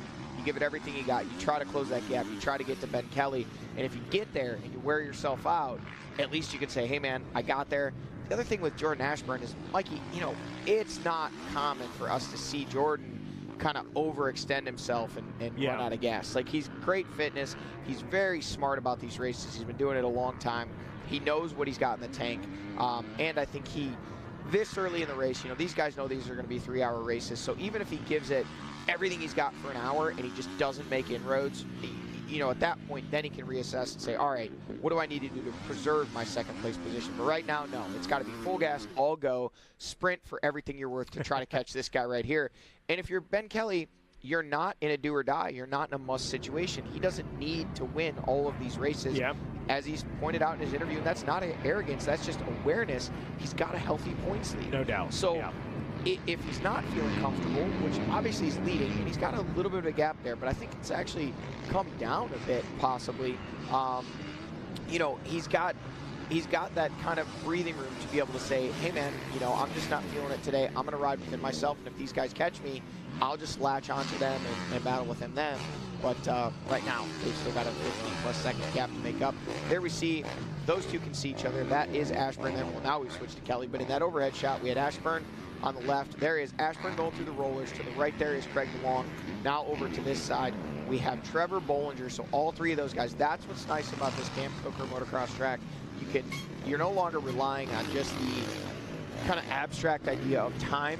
Where is that actually? Put him, is he over in this section? Is he over in that? And maybe that's just me that thinks that way because I've only ever won one of these things in 23 years. Maybe some guys don't matter. They just go off the numbers. But in my mind, like, what is that distance? When you can physically see somebody, you know exactly where, and you can kind of get a gauge on early in the race. All these guys are fresh. Everybody pretty much looks good. But look at their body language. One thing for me, absolutely. You hit that nail on the head there, Mikey. Later in the race, for me, that's a big motivator, and you hear guys talk about it. Are the elbows down, and where's the head at? When somebody drops their elbows, when you see their posture start, blood in the water. It's like a shark with blood in the water. You see them sitting down through rough stuff. You know their legs are gone. They just don't have the legs to be able to stand anymore. And for broken people, which most of these guys are in terms of for sure, you know, you have to be a bit off to do this. And if you're a well-adjusted human, you're not going to be a professional motorcycle or ATV racer. That's all there is to it. You have to live for the suffering. We talked about this last night, seeing a preview for bullfighting, and the riders, GNCC guys, are like, those guys are insane. Sure. I would never do that. And I'm like, do you hear yourself right now? I think there's a difference there, and I'll side with the GNCC guys. Yeah, they go 8 seconds, not 3 hours. Yeah, but to me, it's not the endurance or the mental part of it. That's just a physical danger. No doubt. You know, like, I mean, that bull is angry. It's basically a wild animal. It wants to kill you. So you're going to strap yourself to its back and see if you can stay on it for 8 seconds. Seems like a terrible idea. But to a well-adjusted human with a normal functioning brain, this is a terrible idea. Sure. You're putting yourself out there, and again, for the folks at home, most of you that are watching this, that are fans or here at the track, have been to the races. You've raced yourself, or you've seen the look on the face of your racer, your favorite racer, when they come off, and you know that they've truly given everything. Without a doubt. Here we are, XC1. This is the pinnacle. This is the best of the best in the country, in the world, at this form of motorsports. 3 hours of endurance racing, all you can do. And, you know, like you said, blood in the water. If Jordan Ashburn can get to Ben Kelly, and Ben Kelly, something about his riding posture, and sometimes you're looking for it and it's not there, but you tell yourself it is. Like, it is. Oh man, I'm pretty sure he's sitting down more than he normally does, and that's part of the mentality, the mind games that go along with the sport. Is you just have to have that either physical or mental advantage over your competition. And right now, everything is swinging Ben Kelly's way. Yeah. Jordan Ashburn is such a competitor, though. We've seen him battle the best of the best for so many years, and he's just always right there. He's had that number 3 plate so many times this year, solidly grasping on to that second place in points, but he wants that win. We don't talk about it as much as we should. This is a guy that's been on the podium. I mean, if we ran statistics, he's got to be up there for the most number of podiums without a win. Oh, I would almost guarantee it. He's got to be there, and everybody loves this guy. I mean, he's so likable. He's so down to earth. He's just the everyman. Like, he could be your neighbor. You could go out and have a Miller Lite with him while he's mowing the lawn. And he doesn't have that, kind of star power that some of these guys have. But he's such a grinder. He's such a hard worker. It's got to happen for him eventually. Yeah. What's interesting, you look at Ben Kelly and you look at Jordan Ashburn, the similarities there, I think, are that consistency. I mean, knock on wood, I don't remember the last time I remember these guys being hurt, missing around racing. They're always there. They're always on the starting line. They're always there for the checkered flag, which speaks volumes now. And if you don't think it does, look at our starting line for XC1. I mean, there's so many riders hurt out there. Not saying that they did anything wrong. It's racing. It happens. But, Ashburn and Kelly have got it figured out. Well, let's extend that to Craig DeLong. Yeah, DeLong, too. I mean, here's your top 3 on screen, your top 3 overall as they run are arguably in the last several years, and you could throw Josh Strang in there too. Yeah. Prior to this injury, Strang did not miss many races with injuries. They had some struggles with bike problems last year, but prior to that, I mean, Strang, we called him, he was just rock solid. He was the diesel. Yeah. He just went out there, the freight train. He just, once he got rolling, there was no stopping him. But Mikey, so much you said there is so important.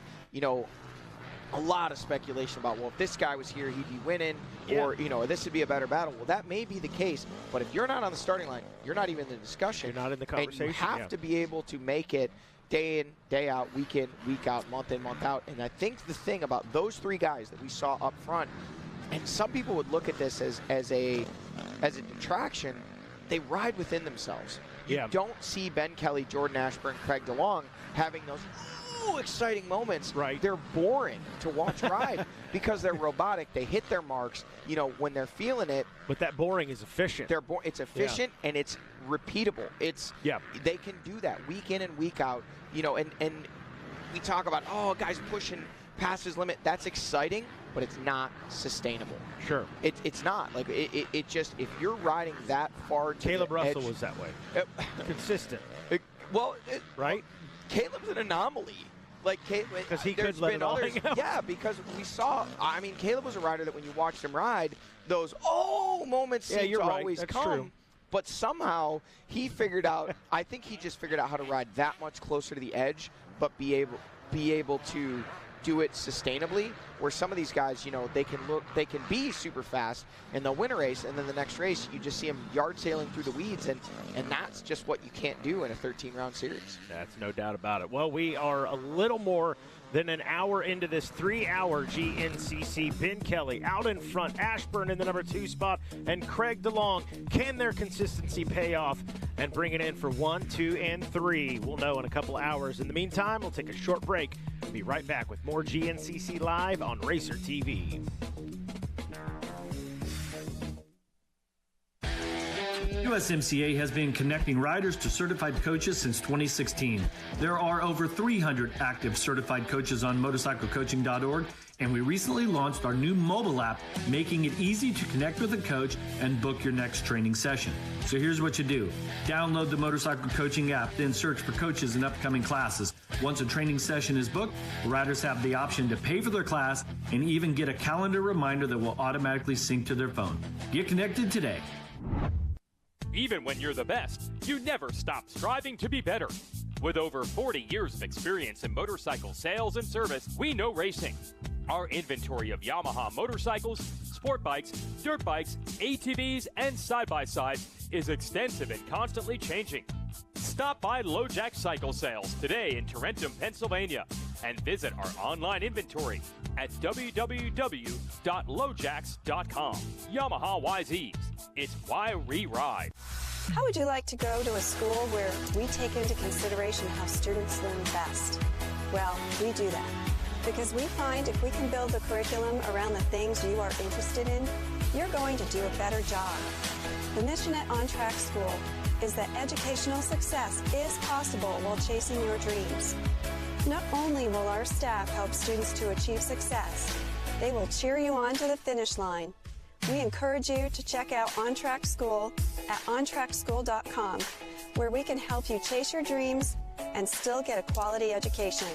OnTrackSchool.com. Check it out. Brown's RV Superstore is family-owned and operated and stake their reputation on offering you the finest RVs available in their McBee, South Carolina RV dealership. Brown's RV Superstore carries motorhomes, fifth wheels, travel trailers, and toy haulers, and keep a huge inventory of new and used RVs in stock for you to choose from. They offer top dollar for your RV trade-in and help you get the RV financing you need. As a part of the GNCC family, Brown's RV Superstore, in partnership with Vengeance Toy Haulers, offers sponsorship packages for every level of racer with discounts and continued savings on your new toy hauler. Brown's RV Superstore has dedicated themselves to complete customer satisfaction, specializing in providing a positive start to your RV adventure. They look forward to customers coming back to share their tales from the road.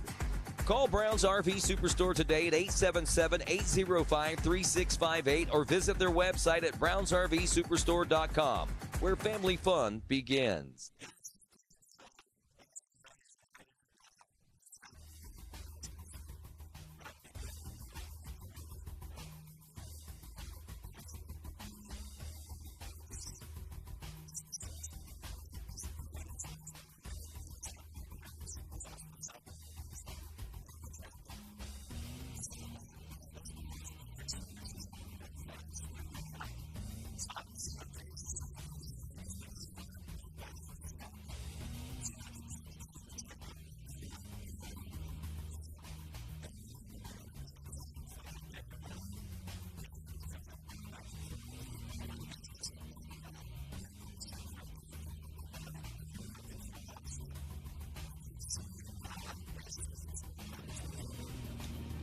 Mikey, couple things.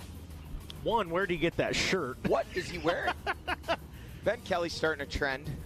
We saw Ken Roxon coming to the press conferences at Supercross a couple years ago in a three-piece suit. There we see Corey Steed with a big hole shot, leading early. Oh, look, with the said, fist yeah, bump. let's go. She took that Trail Jesters hole shot award. And Zach Osborne looking like he had this one, but the 5.57 like a sneaky snake around the outside, and he got to the line first. Was able to be the first one into the woods, and they stayed about that close right there all day. How cool is that to see two legends absolutely just out there sending it? And there is Taylor Jones. You see Rachel Archer there right in front of her. Taylor Jones ending up grabbing the win today in that WXC class, and them getting to battle it out with legends like Caleb Russell. Them legends in their own right, but Zach Osborne and Caleb Russell, obviously cream of the crop. There we see Corey Steed on screen coming home in the second place position today. A lot of people talking about this right here. There's actually, I heard Caleb and Zach after the race saying, I hope somebody got footage of that when they were trying to pass. It might be right here. There you see Caleb around the outside of Corey Steed, and then Zach Osborne again around the outside. Corey's probably like, what just happened right there? But they were able to not, oh, look, see Caleb letting the Zach go by, adding a little bit of excitement into this. And Caleb was actually out there on Ben Kelly's practice bike. It's a 450 moto bike, which means it has like a gnarly moto motor in it and motocross suspension. I saw Caleb. Did you see his hands after the race? No. Blister ridden. Oh, I guarantee it. 2 hours, no undergloves. Thought he was just going out there to ride around and ended up deciding, you know what, if I'm going to go out there and ride around, I might as well ride around fast. So he and Zach put some sprints in for sure. Caleb said after the race, he's like, yeah, let Zach go out front so he could say that he's led a GNCC. Oh. And he said he was leading, so I was trailing behind him, and he's like, next thing I know, Taylor Jones is behind us. Bom, bom, bom, bom. Hey, let's move. And he's like, okay, Zach, we got to go. Yeah. No, but that, fun. To your point, Ben Kelly's saying there, hey, these WXC girls are fast. Ben has ridden with a number of them over the years, training down there at Ranch Russell, and obviously on the Trail Jesters team, which he grew up on, Corey Steed right now, grabbing her first GNCC WXC win 2 weeks ago at the Tiger Buck. The Tiger Buck? Tiger Run. The first I've heard the Tiger Run GNCC. But Taylor Jones grabbing the win today in that WXC class. Ben Kelly, when the girls crossed the finish line, I was walking back. I saw Ben. He was walking back to the rig. He was all dressed and ready to go to the line. And he said, I can't believe that Taylor was able to beat them. And I said, what do you mean? He actually saw that Taylor had caught, as you alluded to there, Taylor had caught up, made the pass on both Zach Osborne and Caleb Russell, and it actually gapped out on them a little bit. And then on that last lap, he saw them come through with the white flag, and he thought that Taylor then stretched it out, because when he saw them, he didn't see Taylor. Well, what happened was Caleb and Zach started battling. Taylor had a pretty good gap over second place, did the smart thing, not saying she could or couldn't have stayed ahead of them, but she had over a minute lead on second place, Corey Steed, and just, a seasoned racer, very smart, and said, you know what, I need to win this WXC class. Although that $500 bonus from Terry Joe and Racer Productions probably would have been nice, but she probably makes a little more than that in bonuses for winning the race in WXC. So, no doubt. It was fun to see. It was cool to see. Zacho, if for those wondering, asked him, coming to anymore. He said, he said definitely Ironman, not Hoosier, but the Ironman at the end of the season. He'll be there for that one. And he said he'd like to hit a couple more this summer, but just depends. He's got a busy schedule. Kind of on that hybrid, Ryan Sipes life now, that Travis Pastrana life. Just try a little bit here, a little bit there, which I got to admit, back in the day when Sipes said he was going to do that, I'm like, you're crazy. It's never going to work out. And egg on my face, probably the most brilliant career decision he ever made. Absolutely. And, that's I've heard grumblings, and I don't know that this is under wraps, but I have heard grumblings that potentially Zacho trying to throw his hat in the ring for an ISDE bid, wanting to go to 6 days, whether it be this year in France or in the future. Right. He's actually gone before. It would not be his first trip. He did go back in, I believe it was 2015, 14, somewhere back in there. He did go to, might even be 13. It was a while ago. But he went. He raced. He fared pretty well in some of the tests, so I think he was, I'm sure part of that, him being here today, just race his buddy Caleb Russell, but also, to kind of get his feet wet in this and say, hey, is this something I kind of want to jump back into and go back out there and potentially, try to put himself on that Team USA for ISDE. And, he's the guy's got speed. He is. A lot of... I don't know, man. A lot of questions, I think, around Zacho's departure from Supercross that really have never been answered. True. He was kind of there. And had the Pro Moto championship. Yeah, defending champion. Obviously had to pull out of the 2021 series with that back injury. And all the things we're pointing to, he's making a recovery. He's getting stronger. He's getting better. The back's getting stronger. He's going to be back on the bike soon. Next thing we know, in a retirement announcement. So I try not to speculate on things, but someday we'll have to get the story on that, because I do believe there's got to be more to it. It was, I think everybody was expecting to see him line up, and next thing you know, it's a retirement announcement. Ricky Russell on screen. Look at this. Now, Grant Baylor, we talked about how he had latched onto those XC2 guys trying to bridge the gap to Ricky Russell. Well, he has. This is the battle for 5th physically in XC1, and I believe would be 7th. Correct. Overall on corrected time. And look at this. He has actually gotten around and pulled away from the 282 of Mike Wachowski. So Grizzly Grant stirring. Might be a little too late to get up there and battle for a win, but if the Grizzly is angry and he's hungry, he might be hungry for a podium, and if he keeps pushing, he might be able to get one. Good. Looks like second place there. Don't know if that was a lapped rider in between there. Did see another helmet. That is definitely a lapped rider. So Angus Riordan there still in second place. And third place there, still Ryder Lafferty. So Lafferty right there, getting some signal boards from his Coastal Racing team there, and in third place in that XC2 Pro Lights class. Lyndon Snodgrass' Stern was outside the top 5 and a good bit behind those guys, and he has made up some ground. The 178 Babbitt's Online Monster Energy Kawasaki machine, that was team leader Fred Andrews there with the pit board saying, yo, you got to go, boy. This is your terrain, man. You got to move. And it's working out for him right now. Those guys there, I'm not sure if those are lap riders. That is their lead. Actually, I could be wrong. That could be Thorne Devlin. It is. That is Thorne Devlin on that other factory data. So we have a couple more XC2 riders. Hard to catch some of these numbers when they come by. We got some dust, which we were not expecting. Would have been Herrera? Could have been Benjamin 22? Herrera. Oh, that was Benjamin Herrera, yeah. 22 on the Kawasaki. Yeah, haven't had an opportunity to talk about him much, but looks like he's running solidly in, that would be the 6th place position in XC2. Here comes some more XC2 riders. Looks like that is the 407 of Ben Nelko there. They both with a checkup from the neck up. Maybe they saw that rattlesnake. I don't know if he's looking at riders. My skin just crawled, and that is the 198 of Liam Draper, just losing that spot to the 407 of Nelko. So Draper maybe a little pumped up, going to try to latch on to Nelko there. Here comes the snarling pack of some more XC2 guys. Likely will see potentially some XC3 guys starting to cruise by here. Pretty cool that we, again, this weekend are getting to talk about those XC3 battles a little bit. Brody Johnson leading the way in that one. Looked like that was Mason Simmons going by there, the 115 Trail Jesters KTM. Rider was injured before the season, another Aussie transplant living there in the Josh Strang compound. And they got a little Aussie training factory going on there. Lyndon Snodgrass, Angus Riordan, Mason Simmons. I don't know that they all live together, but I think they ride together during the week. And Josh Strang obviously being kind of the trailblazer for those guys, coming over here winning a GNCC championship a number of years ago and a lot of wins along the way. Really kind of the elder statesman of the Aussie crew at this point, and still a serious threat to win, especially here at the Camp Coker GNCC. He's won here, battled Stu Baylor down to the final turns last year, an epic battle all the way.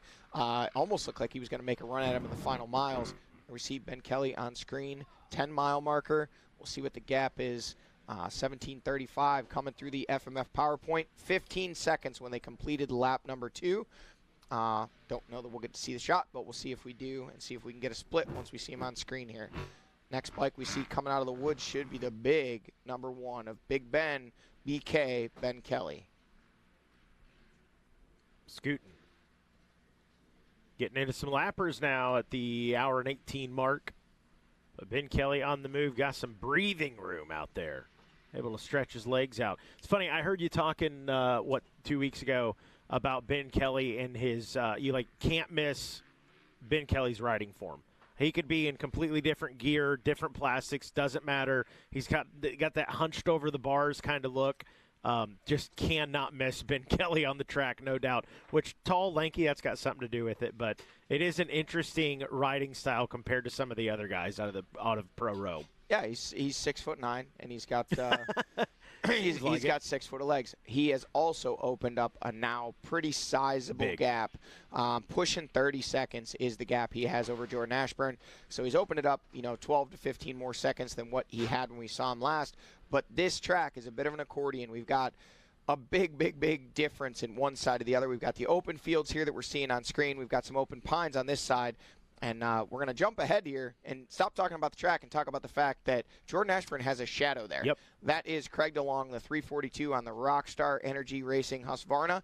And he is pushing, and he has made it back to the rear wheel of Ashburn. It's kind of been an accordion for those two. Seems like every time Ashburn's able to put in a push, get a little closer to BK, get away from Craig DeLong, next shot, we see Craig DeLong right there just lurking, putting the pressure on. You know what's interesting? We were talking about just the longevity of DeLong and Ashburn and Kelly. Got to hand it to Craig DeLong, too. He kind of had to grow up fast. You had the injuries to Thad Duvall and Trevor Bollinger, and Rockstar Husky was kind of like, we need a guy that's going to give us, basically some top tens. So at the time, Craig DeLong was on the Coastal Racing at that time Husqvarna team. and kind of got the call to the big leagues of, hey, we need you to be our XC2 guy for the factory team. And that's a lot of pressure for him, especially. I think it was mid-season, but it was definitely early in the year. And I think he's handled that pressure well. And here in his official rookie season as XC1, I think they made the right decision. They found the right guy, no doubt, and he's showing it here today. Yeah, absolutely. You know, and I think the biggest thing with Craig is confidence. I mean, this is one of the best riders in the world right now, right? In this format and this type of racing, and I just don't think he knows it. You know, Yeah. he still looks at himself as kind of the young. You know, he's kind of still enamored with some of these guys that he's now racing with, and thinking about his days as a 150A rider and you know, 4-stroke A lights rider and an XC2 rider. And yeah, on a good day he'd get up and battle with those guys, but he just kind of always has seemed to have that aw shucks attitude of, you know, I had a good day and I got a little lucky, and you know, this guy won an XC2 title. Yep. And you know, another rider that's won an XC2 title on screen, Trevor Bollinger, again coming back, trying to back up that podium he got 2 weeks ago. Currently sitting 4th in that XC1 class, and we believe around about the 6-7 overall spot. We'll see when they check in after the time gets corrected. But yeah, Craig DeLong, I think, really underestimates himself and underrates himself. You know, he's it's not that he doesn't want to do well. When he talks about it, he's like, I want to be on the podium. Yeah. You know, I want to start being in the discussion for race wins. But in his body language, it's almost like he doesn't even believe what he's saying. And the people around him are saying, like, hey, guy, like, this isn't something you need to work towards. This is somewhere that you are. Yeah, you just need to that's realize true. it. Oh, getting hung up right there a little bit with some lap traffic. But close it in. Come on, we need a battle. We're Get getting up there, it. get up We're there and getting it. fight. Craig DeLong, I mean, this is a lot closer than it looks on screen, folks. I mean, this is fractions of a second at times, you know, and when it opens up, it's still, you know, 1 to 2 seconds is the gap that we're looking at on screen. And yeah, Jordan Ashburn there. Got just a couple more turns before he will be checking in with 4 laps complete. No, I'm sorry, 3 laps complete. Ben Kelly has already checked in with 3, and now he's in the GBC Tires pit stop, getting some fresh goggles, some fuel going in there in the IMS dump can, taking a drink bottle, very composed, a little goo packet for some energy, and off and still in the lead. Presumably, we're going to see all of these guys in here in for a pit stop in the GBC Tires pit stop, because 3 laps, hour 22, really starting to shape up that we're going to see a 6-lap race, meaning a one-stop strategy for basically all of these guys. Ben Kelly out front. That gap last time they checked in with the 3 laps completed about 45 seconds. Oh, DeLong going all the way up in there for a pit stop. Yeah, he was actually under the tent and looking like, did he make the pass on Jordan Ashburn? Or did Ashburn? Oh, okay, so Ashburn, nope. That's no, I'm sorry. 2 opposite sides of the pit. So Ashburn is in the pits.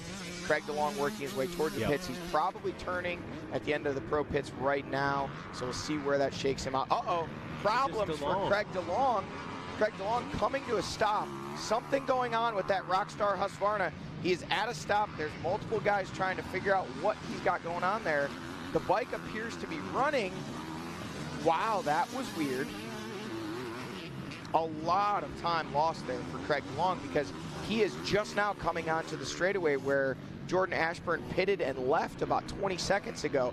That has got to be frustrating. Oh, no Craig doubt. DeLong was on the rear wheel of Jordan Ashburn coming into the pits after a pit stop, and then some type of a extended trailside repair right outside the pits. Craig DeLong is back on the charge, but he's a good 20, 30 seconds behind Jordan Ashburn now. All that work DeLong put in, gone. Not completely gone. He can still catch up, but nonetheless, yeah, that's a heartbreaker if you're Craig DeLong right now. And now he's fallen back into the clutches, and we couldn't even tell on screen. He may have been passed by Trevor Bollinger. He may not even be in the 3rd place ride. Bollinger was not that far behind there. We were assuming he's still in 3rd. We'll have to wait and see if we can get a shot wide enough to see if we can spot Trevor Bollinger in that 739 machine. But look at this. Craig DeLong, heartbreaker of a moment there for him, but looking like whatever it was a temporary issue, because he is back up to full speed. No question about that.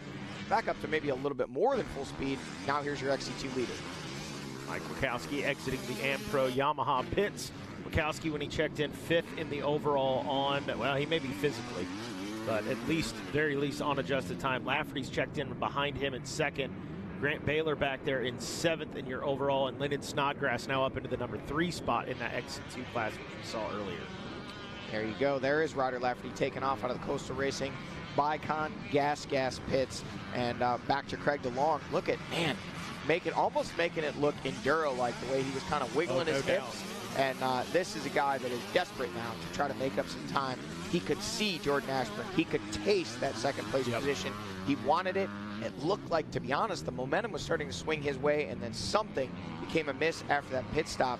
Man, that was weird. It's almost like, I'm going to have to guess that the vent hose came off on his tank, and it was spewing fuel out, and rather than take the chance of losing fuel, he stopped to get that vent hose put back on. Couple guys there, don't know if they were just trackside, spectators or potentially team members for somebody, jumped up there, helped him. It's hard to do that kind of stuff when you're sitting on the bike. So, but precious seconds lost, and we're not talking 3 to 5. We're talking more like 20 or 30 to get that issue huge. Corrected and back on the charge. And we'll see now, once they get to the Camp Coker motocross track here in a short time, we'll hopefully be able to see exactly what that means as far as the gap to Jordan Ashburn. Or have we figured out whether or not Trevor got around him too? Yeah, we don't know for sure. We'll know here. I mean, Trevor would have had to pit as well. Here we go. There's Coming Ben. out onto this is about halfway through the Camp Coker motocross track. Ben Kelly on screen. Got some rollers there around the corner. He's going to have a big wall jump into a left-hand 180 here, and then hard on the throttle. Cool section of rollers here. Hopefully we can get a shot of it. These things were chewed up yesterday. I can only imagine. Not going to get to see him, but I can assure you right now, Ben Kelly's back is going, ow, ow, ow, as he pounds his way through those rollers. We'll be waiting and watching for the number 3 Magna 1 Lubricants Husqvarna machine of Jordan Ashburn in that second place position. And then we'll find out, is it still Craig DeLong even after the mishap, or was Trevor Bollinger able to capitalize and wrestle away that final podium position here 1 hour and almost a half into this 3-hour race? That's Ben Kelly still working his way. He's off the other side past the bleachers, and that is one more lap around the Camp Coker moto track for Ben Kelly. He's off now, looking and on the Camp Coker motocross track. So now a full moto track, just about a full moto track lead for Ben Kelly. Jordan Ashburn making it look smooth, doubling his way through there. There's where they start to get a little rougher, a little cupped out. They did doze the track last night, so made it a little bit better. But Ben Kelly charged his way through there. Now it's Jordan Ashburn in second, and we'll wait and see, is it 342 of Craig DeLong or the 739 Rockstar Husqvarna of Trevor Bollinger up into that third place spot. And Ashburn looking good on the moto track. Saw Jordan a couple times this winter at Orlando MX in Orlando, spending some time on the moto track, just kind of tuning up his skills. And sometimes it's good to get that sprint practice in. A lot of these guys do practice on moto, so they might be woods guys, but they got some. Trevor Bollinger did make the pass on Craig DeLong, so heartbreaker for DeLong there, but an opportunity for Trevor Bollinger to capitalize. Finished third 2 weeks ago, and now up into the third place position. Back to, there is Jordan Ashburn working his way through again. Great shots today from this Yamaha left drone. So much more action we get to see rather than just our static camera shots. No doubt. Been a game changer, the Yamaha live drone. Jordan Ashburn working around some lappers. Gets hung up a little bit there, makes his way around. Was this grizzly Grant Baylor making his way onto the moto track now? So did Craig DeLong? I was going to say, did we miss Craig? So it sounds, we're getting reports, sounds like Grant Baylor has gotten around Craig DeLong as well. I feel like we had to have missed Craig. There was a pretty good gap in there. If we didn't, something's wrong with Craig. There's Ricky Russell now. So that is 5 riders that are through. I believe this is Trevor Bollinger that we're seeing on screen here. Oh, nope, Jordan Ashburn.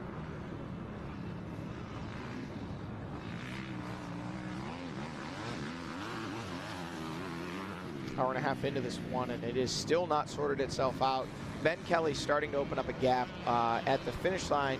What was his gap when he checked in? 45, I believe. Yeah, 45 and a half seconds over Jordan Ashburn. Craig DeLong, who was in third, only 3 seconds back when he checked in. So hopefully Craig can get her back up and rolling again here. And then Bollinger, who we know is now in the 3rd place spot. He was that was a 34-second gap. So that kind of gives you an idea, though. Bollinger 34 seconds back from Craig DeLong. That tells you how much time Craig lost with that issue. Yeah, that's interesting. I feel like either Craig came to a stop after we stopped following with him with the drone, or we missed him, because he was definitely in that 30 to 40 second window, just kind of going off gut feel. So he would still have been well ahead of Grant Baylor. When I say well, you know, a 10-second or so gap on Baylor, but you know, it is possible. I mean, Craig could have had an additional issue there. Oh, we got some spectators. He said, "Here comes your leader." There he is, there he number is. 1, Big Ben, 6'9" tall, 6 foot of legs, standing up. Doesn't actually need suspension on that factory KTM 450. Not to take anything away from those WP guys who do a phenomenal job of dialing the bike in, but he says, you guys can just put struts in there. It's fine. I got enough legs. I'll just soak it up with those. That's pretty good. It's bad enough, man. I had John Glotta on the box yesterday, who is, I think, 6'9", and poor Walker Fowler and I up there with him and Bryson Neal standing on our tiptoes just so we could try to fit in. I got the same thing with Ben Kelly. So after the race yesterday, I actually was speaking to John Glotta's mom, and she had said when he came across the finish line, took his helmet off, there were some young fans there, and we got a second here till these guys come through. John's a young rider himself, I think 21-ish maybe, if I had to guess. And there was some, 12, 13. Here he is, Jordan Ashburn, 2nd place on screen, 4-mile marker, monster mile, still charging, but giving up time. Was 15 seconds behind with 2 laps complete. Now 45 come down after 3 laps complete. Gave up about another 30 seconds on that lap after putting in a charge that looked like he was going to close the gap up. Ben Kelly just drops the hammer. Jordan Ashburn definitely didn't let up because he was still charging, pushing, trying to hold off the 342 of Craig DeLong, who is still there in the 3rd place spot. So we did miss him. Still 3rd, still within striking distance. So that would mean that Trevor Bollinger, who is now right there, can see DeLong, but he is still in the 4th place spot. So no change in the running order, just in the gaps. Grizzly Grant will be coming here relatively soon. He's definitely made up some time. Rider that we saw he had actually fallen back behind the top 3 in the XC2 class, has now physically passed back all of those XC2 riders and pulled away from them, and is slowly kind of chipping away at that gap, trying to get back up in the battle over a podium position. Looks like that gap may have opened back up now again. It's kind of hard when we're looking at those drone shots because a lot of them look the same, so maybe it appeared that he was a little bit closer than he actually is. There he is. There he is. We should be seeing some XC2 riders coming by here in just a moment because, again, Grant was just battling with our XC2 leaders physically on track just a few miles ago. And looks like there is Ricky Russell, so that would be 5th place in XC1. No, it would be 6th. And then Mike Wachowski, your XC2 leader. We'll see what his gap is if we have a moment here. Angus Riordan should be coming relatively soon. What was the gap back there at scoring, Mikey? Taking a look now, waiting on it to load. Wachowski out front by, we'll call it 20 seconds. Ryder Lafferty in that number 2 spot, and about 20 seconds, give or take. And then it is Lyndon Snodgrass up into 3rd and within sight. So that XC2 battle is really brewing there, not only for the podium, but actually for the win. All those guys within 20 seconds there. So 3 riders inside of 20 seconds battling over that XC2 win today. Snodgrass chipping away at it, too. When he checked in, he was 8 seconds back. Riordan about 2.5 back from Snodgrass. So that is the gap that appears to have opened up unless we missed it. You're saying 2.5 seconds? Correct. Yeah, no, that's opened up quite a bit unless we missed him. Nope, there he is. So that 2.5 seconds has turned into about 45. Yikes. 4 miles. So something happening there. Either he went a little too hard early and blew himself up, or potentially just, losing the flow. It's easy to lose a little bit of time there, and looks like he's now got pressure from behind. That might be Evans. No, he does not wear. Who did we determine was behind? Jonathan Johnson. Yes, I believe it is. It's Jonathan Johnson. Looks like he has made 22 Benjamin Herrera too. It looks like he's gotten around Herrera, and then the 347 was right there. That is the 347 of Evan Smith there. Yeah. And now here comes a snarling pack. Rui Barbosa. Cody Barnes. Didn't see Cody Barnes. I did see. Yep. Ben Nelko. Did see Ben Nelko come by there. So, man, that XC2 class is one to keep an eye on today. There's some big names back there. You got Cody Barnes back there, Rui Barbosa, Jack Edmondson, Jack Eddy not having a great day, sitting back here in the number 13 spot of that XC2 class. So things heating up in the XC2, a stacked class, no doubt about it. Meanwhile, Ben Kelly, the quest to stay perfect. Can he make it 5 in a row? GNCC Live on Racer TV continues after this.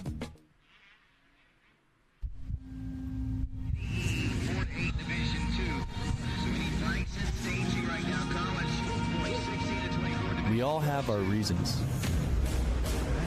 to accomplish, to work hard.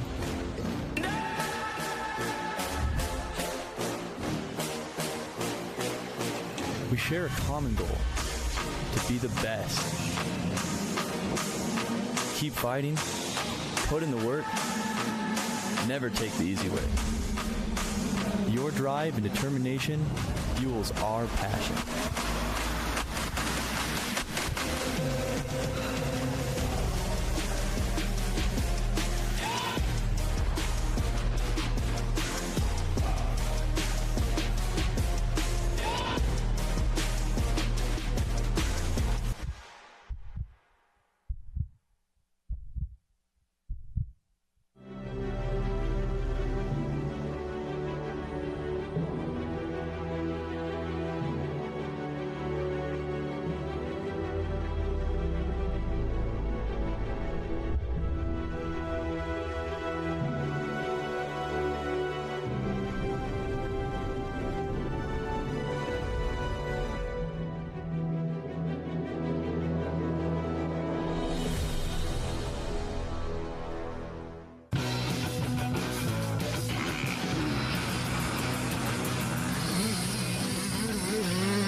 Born of family values and a homegrown work ethic, Cometic Gaskets seals your machine so you can focus on the finish line. Cometic Gaskets are the competitive standard for racers who demand the very best. Cometic Gaskets are constructed from superior materials designed to perform in the most demanding environment. Whether it's championships on the line or a day in the dirt with friends, professionals and enthusiasts depend on Cometic. Cometic Gaskets, sealing championships since 1989. Amsoil runs on freedom and has since 1972. We punish our products firsthand in our world-class laboratories and beyond, because some things can't be learned from a test tube. Run with us.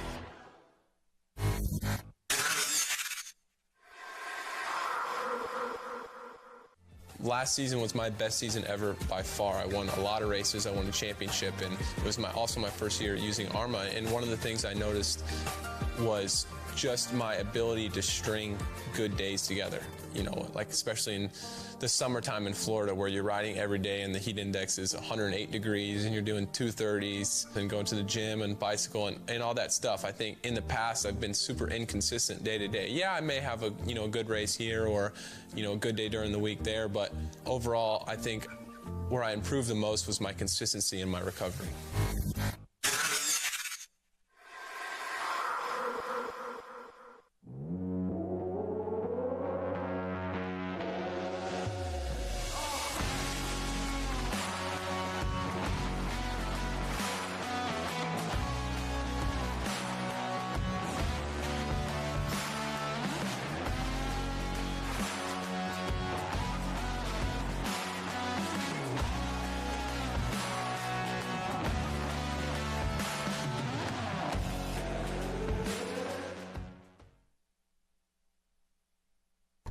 And welcome back to GNCC Live, your Stasic race recap.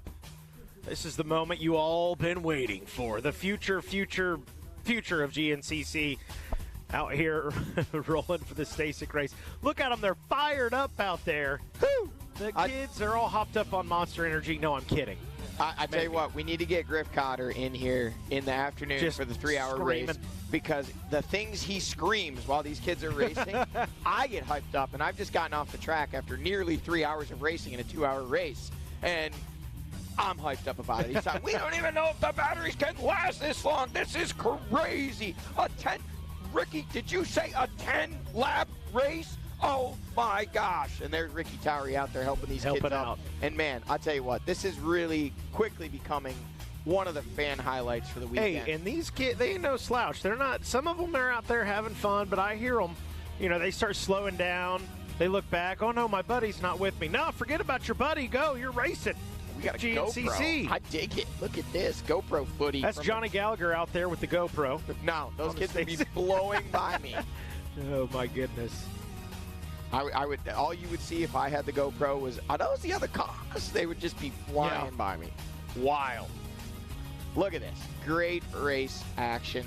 So much fun. You can see the fans really getting into it in these Stasic races. Divided up. A little bottleneck. Divided up by age. So, contact. Who is this on crew? I don't actually. I mean, the way he's working through traffic. Yeah, we're being told it was actually a little girl who was making all the passes. So, future WXC rider there. WXC champ, future champ right there, no doubt. Goodness. But a lot of fun. If you guys haven't been out there for that, you got to check it out. We got fishing tournaments. We got Stasic races. What more you want? GNCC Racing has it all. It's a full weekend of fun for the whole family, including Grandpa can come out and do some fishing. Yep. Kids Junior can race the youth race. We got the micro races, and we got this guy on screen, Ben Kelly, the #1 out front. 45 seconds was the gap last we knew, and judging by the way he's riding, it might only grow from here, guys. We're joined back in, Rodney Tomlin back in, getting recouped and rested and ready to call the end of this one in the way only Rodney can. We're going to need you to help us interject some excitement. We got a lot of exciting battles, honestly. No, you're right. But this isn't it. Right now, Ben Kelly putting on an absolute clinic out front, but behind him, snarling battles, craziness happening all throughout the classes. Looking at the gaps on the lap times now, and when we take a look at this race, an hour and 42 minutes in, these guys do in about 8 minutes or so. Obviously, it's been a lot tighter than that. Things have been going on out there. The big question that I've got going on right now, what's going on with Craig? Why did he have to make that stop? I mean, did they adjust? I mean, did they tighten the handlebars? No, it was outside of the pits. Well within the rules. Something happened. He left the pits, was in good shape, on the hammer, looking to track down Jordan Ashburn, who was pitting on the opposite side of VP Fuels Pro Row there. Here we see on screen Jordan Ashburn, the #3 machine, and he is still in the second place spot, but this will be the first opportunity we've had in 4 miles to see has Craig DeLong been able to make up any time. So we're looking here, it looks like 43.25 as he's coming by here. Don't think that's Craig DeLong going the other way just yet. So that is Craig DeLong. No, that is Trevor Bollinger. Wow. The USWE water pack on the back instead of the hip pack. So did we miss DeLong, or was Bollinger able to make that pass? Well, you have to think. I mean, it has been a while since we've seen him. We saw him pull in and with the problem and whatever they did to the machine. So hopefully he isn't experiencing long-term effects from that. But that would answer a question as to why, if he has dropped back, he has.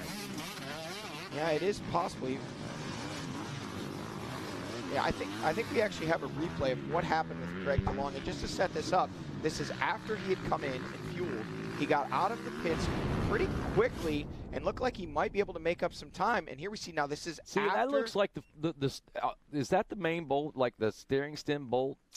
I think what it is, I'm going to speculate here, but I believe somehow his fuel vent line got knocked off. There's a little fitting on top of the tank. And what would happen, since they just filled that, as he's squeezing the tank with his legs, believe it or not, that tank will compress, and it's probably spraying fuel. And in his mind, he's thinking, I need all this fuel. I can't be losing it. Those tanks and those lines have a one-way valve on them to stop fuel from flowing out. Without that line, without the one-way, every time he squeezes that tank, every time he gets hard on the brake, it's going to be just spewing fuel out that fitting. So great presence of mind for Craig to stop, give up that time.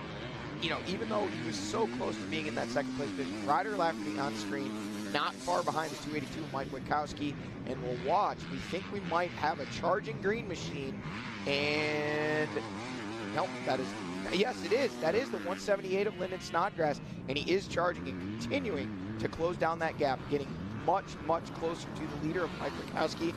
Ryder Lafferty splitting the gap right now in second, in a snarling battle.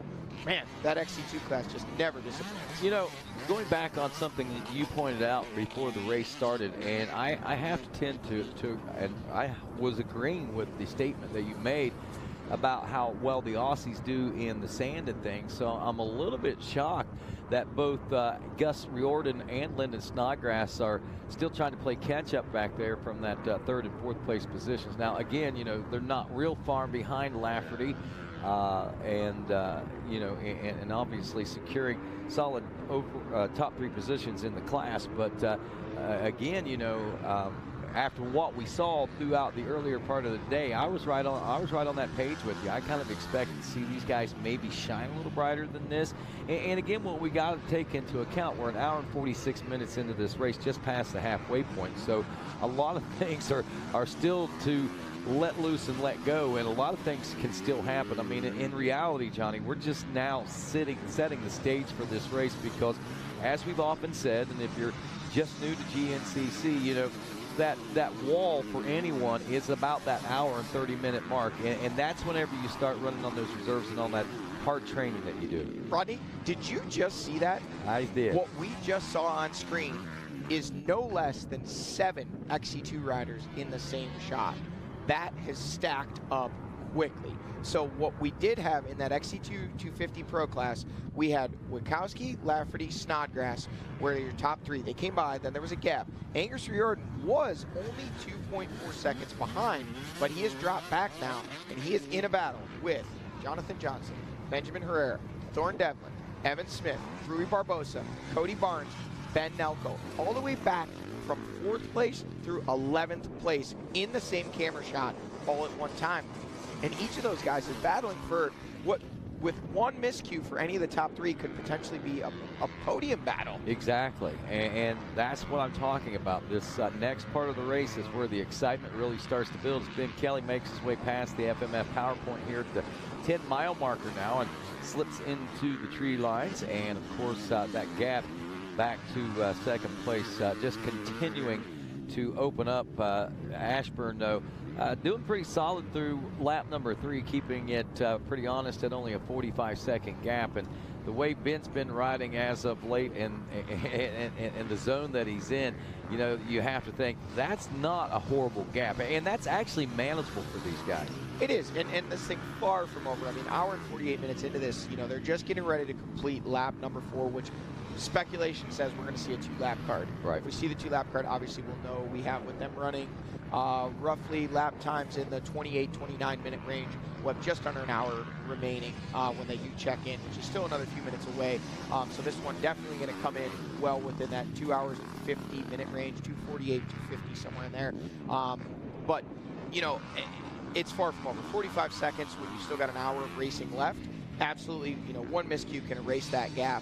But I will say this, as here we see Craig DeLong and Trevor Bollinger wheel to wheel now over that 3rd place spot, assuming we missed 2nd place Jordan Ashburn there at the 10-mile mark at the FMF PowerPoint while we were watching Ben Kelly out there in the open field shots. I think we missed. We're going to assume until we see otherwise that we missed Jordan Ashburn, still in the 2nd place spot. But now that podium battle in XC2 and for the overall now has really heated up between the Rockstar Energy Husqvarna teammates of Craig DeLong and Trevor Bollinger, set up realistically, that whole situation set up by the miscue. Whatever happened there, potentially with the fuel hose, like you said, maybe the steering head nut there for the triple clamps for the fork. But whatever set it up, it's a wheel-to-wheel battle now between the teammates. And how many times have we seen this in 2025? Man, I tell you, none between these two, unfortunately. We have. Oh, well, yeah, that's true. Not over a podium spot. Yeah, that's where I'm leading. But they hooked up early in round 1. They hooked up at round 2. Yeah. They were together for a while at round 4. You know, and there's been, and it seems one of the two of them ends up kind of, even last race we saw them battling. Craig DeLong said, here's a big shakeup. Jordan Ashburn just now coming by the FMF PowerPoint. He has dropped back to the 5th place spot. Grant Baylor has gotten around him. Something going down. Jordan Ashburn losing big time and at least 3 positions on the racetrack. Wow, that is news to say the least. And you know, that I was just getting ready to say, you know, Johnny, I heard you talking about the track and you know how it's developing, and it's interesting. Look at this. Craig DeLong waving Trevor Bollinger by and saying, hey man, we're both on the podium. I don't have the juice right now. Why don't you go by and I'm going to chase you? Craig DeLong could be a smart move. Going to let Trevor Bollinger do the heavy lifting. Absolutely. And you know, like we said, you know, we've seen them ride together on a lot of this season, but to see them riding now here where they are now battling with each other for podium position and just both in contention now on the box and just riding together at this particular point, I think. Here's the odd part, though. Craig DeLong waved Trevor Bollinger by, but is now still ahead of him. It's almost like Bollinger, we saw this years ago with Chris Bissell, Chris Borich. Remember all the times we would see the, you know, hey, you go, no, you go kind of thing? We'd joke about it. Well, here we're seeing it between the Rockstar Energy Husqvarna teammates of Craig DeLong and Trevor Bollinger running 2nd and 3rd on the racetrack, and that was an interesting line. He's trying to find the smooth lines out there, Johnny. Completely legal, definitely well within the parameters of the racetrack, but a very smooth line, almost looking like you rode through a bush there. You know, and I saw Walker doing a lot of that yesterday when he was searching for some of those smoother lines in that heated battle. You know, these guys, and that's what you got to do. I mean, in the latter part of the race starts getting, obviously, you've lost a lot of energy. The track's getting a lot more eat up, and it's taking energy from you. It's taking energy away from the machine, and it's slowing the speeds down a little bit. So if you can keep it smoother, you can save energy for yourself, save energy for the machine, and get the speed that you're looking for out of it. And unfortunately, sometimes it's a little longer way around, and it kind of bites you in the butt in the end. You know, that's pretty wild as far as it's pretty wild as far as we always talk about, you know, they say typically, you hear these guys after the race say, you know, hey, the roughest line is usually the fastest line. I can tell you yesterday that was not the case. It had gotten so bad that you could go the long way around and make a pass. You know, you could go the long way around and gain time while conserving energy, but it's having the presence of mind, the wherewithal to realize, because it's not every line that's like that. Some of these smoother lines are way too far out. They just don't have a flow to them. They're slower, some of them, and a guy that can adapt to that quickly is the guy that's going to really be the benefactor as this track continues to get rougher. And look, it looked like it was stretching out, and now it's back wheel to wheel. Craig DeLong in 2nd, and Trevor Bollinger in 3rd. The Rockstar Husqvarna teammates are throwing down. There's going to be a lot of Rockstar towels waving here in the pro pits when these guys come through here in just a moment. But it looks like they're headed down. This is an interesting pit setup. We have half of the pits. We see the Rockstar team there. Then they're going to go out. They're going to ride along the lake where the fishing tournament was yesterday, across the bridge, onto the island, and then they're going to come back through the rest of the semis through. I really love this design, this layout. It's neat. It gives the spectators an opportunity to see these racers a lot when they're down near the pit area, and visually from the air, from a drone's perspective, it's also pretty cool.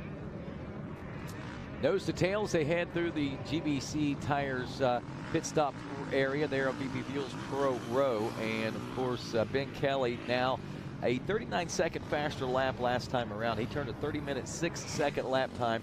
Craig DeLong a 30.45, but Trevor Bollinger 30.12. Battle for the lead in XC2. Sorry, Rodney. I look at this. This is really tightened up now. We've got Ryder Lafferty putting the pressure, rubbing the tire knobs off of the back of Mike Witkowski, the 282 Ampro Yamaha machine, and this is it. This is setting up to be the battle for the win, and lurking just behind them, we believe, is still the 178 of Lyndon Snodgrass on that Babbitt's Online Monster Energy Kawasaki. Check it out. These guys are absolutely going for it in this class. They don't know the waiting game. These guys just go right from the word go, which is why we see them so many times up, as we saw earlier today. First and second place in the overall was Angus Riordan, our early leader in that XC2 class, and that rider right there on screen, Ryder Lafferty. Second place right now in that XC2 class and wanting badly a piece of that lead.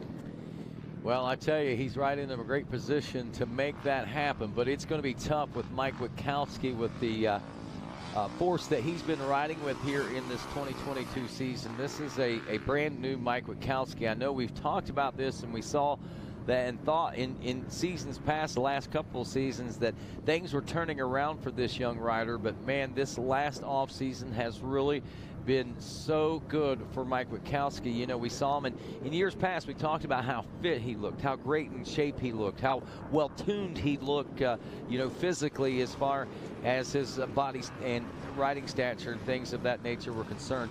But this year we saw him, he looks a little different. There's a little more plumpness to him. It looks more like the old Mike Witkowski that we knew years ago. So whatever he's done, he's found the happy medium in that training program that fits him. Maybe, you know, the leaner, meaner type rider with the less weight might not have been what was giving him the fuel and the energy that he needed to get through these races just a little bit more. And whatever it was, it sure has taken it sure has helped out a lot. But right now he's under pressure, Johnny. Absolutely. Ton of pressure coming from behind that Coastal Racing gas and Ryder Lafferty wanting that point position, taking alternate lines. You can see these lines converging and coming back together. Wow. Absolute battle for this one. You can see just pushing everything they got, getting ready to make some passes on some lapped riders, cross back over the entryway road here over to the other side of the facility. And this side, can't see it from the drone. Awesome to be able to see this action wheel to wheel, but what you can't see is just how rough this particular section of racetrack is. This section has a lot of moisture in it. It gets these big, deep holes, and when you jump into them, it's almost like jumping into quicksand. The bike just wants to come to a stop. You know, you're trying to stay on the throttle to keep your momentum going forward, but your, you know, gravity and momentum are just fighting you. They're trying to pull you backwards, and that's what these guys are fighting out there on this very, very, very rough Camp Coker GNCC track. Well, I will point out we had two riders that were more than 30 minutes and 30 seconds. The rest of the top 5 or 6 riders here are looking at lap times of 30 minutes and 45 seconds, or actually 30 minutes and 12 seconds, 30 minutes and 14 and 13 and 15 seconds that are in that top 7 right now. But Mike Witkowski turning a 30-minute, 33-second lap time. That could explain why that gap has closed up as much as it has. Lafferty, a 30-minute, 14-second lap, nearly 20-second faster lap. He was able to gain 19 seconds right there. So DeLong losing a little bit of time on that lap. And also Witkowski, and what has happened is 2 great battles have developed out of this, Johnny. And we're getting to watch him from a bird's eye view, so to speak. Yeah, absolutely. We're getting to see these battles. And another thing that we're seeing develop, Grizzly Grant is a brewing back there in that 4th place spot. Look at this. Trevor Bollinger has made the pass and made it stick. Don't think he was waved around this time. I think he worked for it. And he is now starting to gap out just ever so slightly on Craig DeLong. Craig DeLong got to run with his teammate there, because what he may not know is lurking back there behind him is a grizzly bear, and a hungry grizzly bear at that. Grant was way in the back, was back behind the top 3 in the XC2 class, and has now worked his way up to physically 4th on the racetrack, and is charging, trying to make up ground, only 40 seconds back. Look at this. Are we going to see a pass back? No. He almost puts it there. You see Trevor Bollinger looks over and chops away the line. These guys are going to race each other clean, but they are going to race each other hard. No one wants to be the 2nd place rider on a 2-man team, even if you are finishing 2nd and 3rd, or even for that matter 1st and 2nd. One of the common themes in racing is you always want to finish ahead of your teammate. Grant Baylor running about 40 seconds behind Craig DeLong and Trevor Bollinger in that battle for the number 2 position. Meanwhile, on time adjustment, Mike Witkowski and Ryder Lafferty are in between them on time adjustments. However, the time difference between Witkowski And Grant Baylor and Ryder Lafferty, well, Witkowski to Baylor, so to speak, is only 4 seconds. It's an hour and 53:43 for elapsed time for Witkowski, an hour 53:45 for Ryder Lafferty, and an hour 53:47 for Grant Baylor. So those guys are very tight on time adjustments right now. And is Mike Witkowski by himself now? He must have picked up that pace. Yeah, we're going to look back, see if we can't find Ryder Lafferty back there. But again, Michael had slowed down a little bit on that lap, lost about, like we said, 20 seconds on that lap, and Ryder was able to pick that back up. I have to wonder if maybe Mike found that flow and that groove once again, and Ryder just can't keep that flow, or if there was a mistake made back there by the 19. Something transpired there. Either Ryder is out the front of the shot and we missed him, or he went down or had an issue, because this is too much time to have been lost in that short of amount of distance. That was less than a half mile that we saw them there ago. I mean, this is not a time loss, time gain situation. This is either, unless Ryder was out the front of that shot and we missed him, something has happened to Ryder Lafferty because he is no longer in this shot. We'll get an update on that for you as soon as we can. But whatever situation, whether Lafferty is out front or behind, that is one of Rui Barbosa's old bikes. That is not Rui Barbosa. That is one of his bikes from last year. Still has the number 14 and the green number plates on it. But that is not Rui Barbosa. That is not an XC2 rider there. That is a lapped rider. We'll wait and we'll watch here and we'll see. Unfortunate chain of events there. Well, we can't make that assumption yet. But if we've lost Ryder Lafferty from this battle, definitely unfortunate. We'll get an update on that for you folks as soon as we can.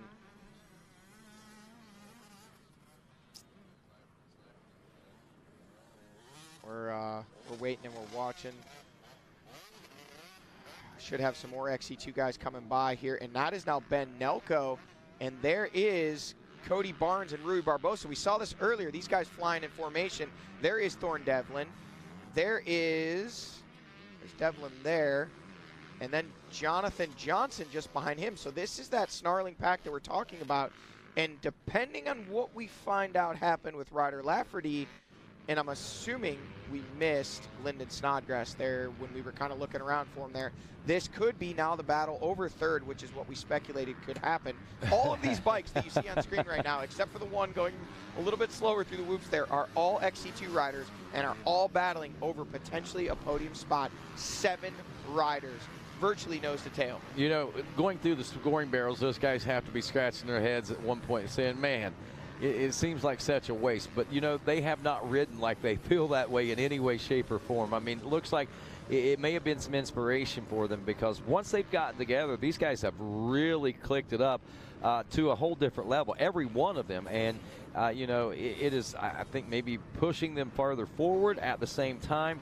And especially, like you pointed out, if there's problems and issues up front with any of these guys and they're close enough, you know, they're going to capitalize, and that may be exactly what we're watching take place right now as we check in with our riders here at the Monster Mile, Johnny. That's our battle for second still going on between DeLong and Bollinger. And we'll get a chance to sit here now and watch a little longer, and we'll get a better idea of whether or not Lafferty and Snodgrass maybe gotten around Witkowski. We'll also potentially get to see what the gap is back to Grant Baylor. 40 seconds is what we last knew it was. We got a rough idea as we wait and we watch for Grant Baylor to come by here. And there he is. That's not 40 seconds. Wow. Rodney. Grant Baylor has made up some time. I would say he's got that below 30 seconds, and the Grizzly is charging. Love it. South Carolina treats the Grizzly Bear very well, it seems like, down here. And, you know, just when I kind of counted him out. I'm not going to lie, I counted him out. But man, he is coming You weren't up. in here with us earlier, but he was way off the back, and it looked like he was struggling. And then literally in a matter of a couple miles, he passed back the entire XC2 class, the 3 guys that were ahead of him. So there we see Jordan Ashburn now. So that is your 5th place rider. He's gotten back around that rider right there. Whoa! That's Ricky Russell, and Ryder Lafferty has taken the lead in XC2. Wow. So he did not drop back. We did not lose him. He made the pass on Mike Witkowski and has broken away. We'll wait now to see how much time he's been able to put. We've got now, and there is Lyndon Snodgrass. There is a new 2nd place rider. Witkowski was the loser in this exchange, not like we had thought.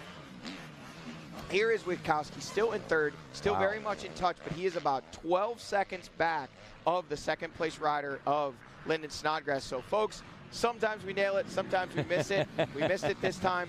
But, hey, we're getting you the update now. So there is your top 3 in that XC2 class. Have checked in. It is now new leader, Ryder Lafferty. Second place, the rider on the charge, the 178 of Lyndon Snodgrass. And third place, the 282 of Mike Witkowski. Wow. Big question is right now, Johnny Gallagher, how will this one all pan out? Can the Rockstar boys hang on to second and third? Will Grant Baylor bridge the gap?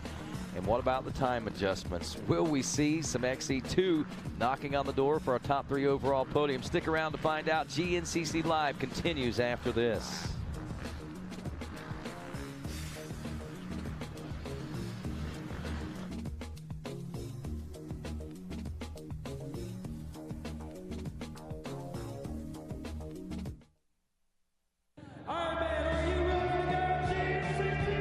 I'm 7-time GNCC champion Walker Fowler, and I run GBC.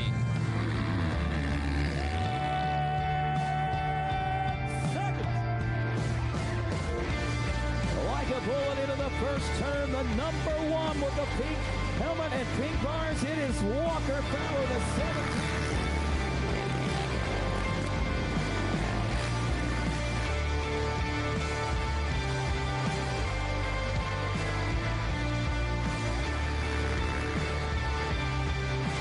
Fist bump. You should be proud of yourself, Devin Feehan. What a ride today. I'm Devin Feehan, and I run GBC. I'm Josh Merritt, and I run GBC. I'm Chris Borch, and I run GBC.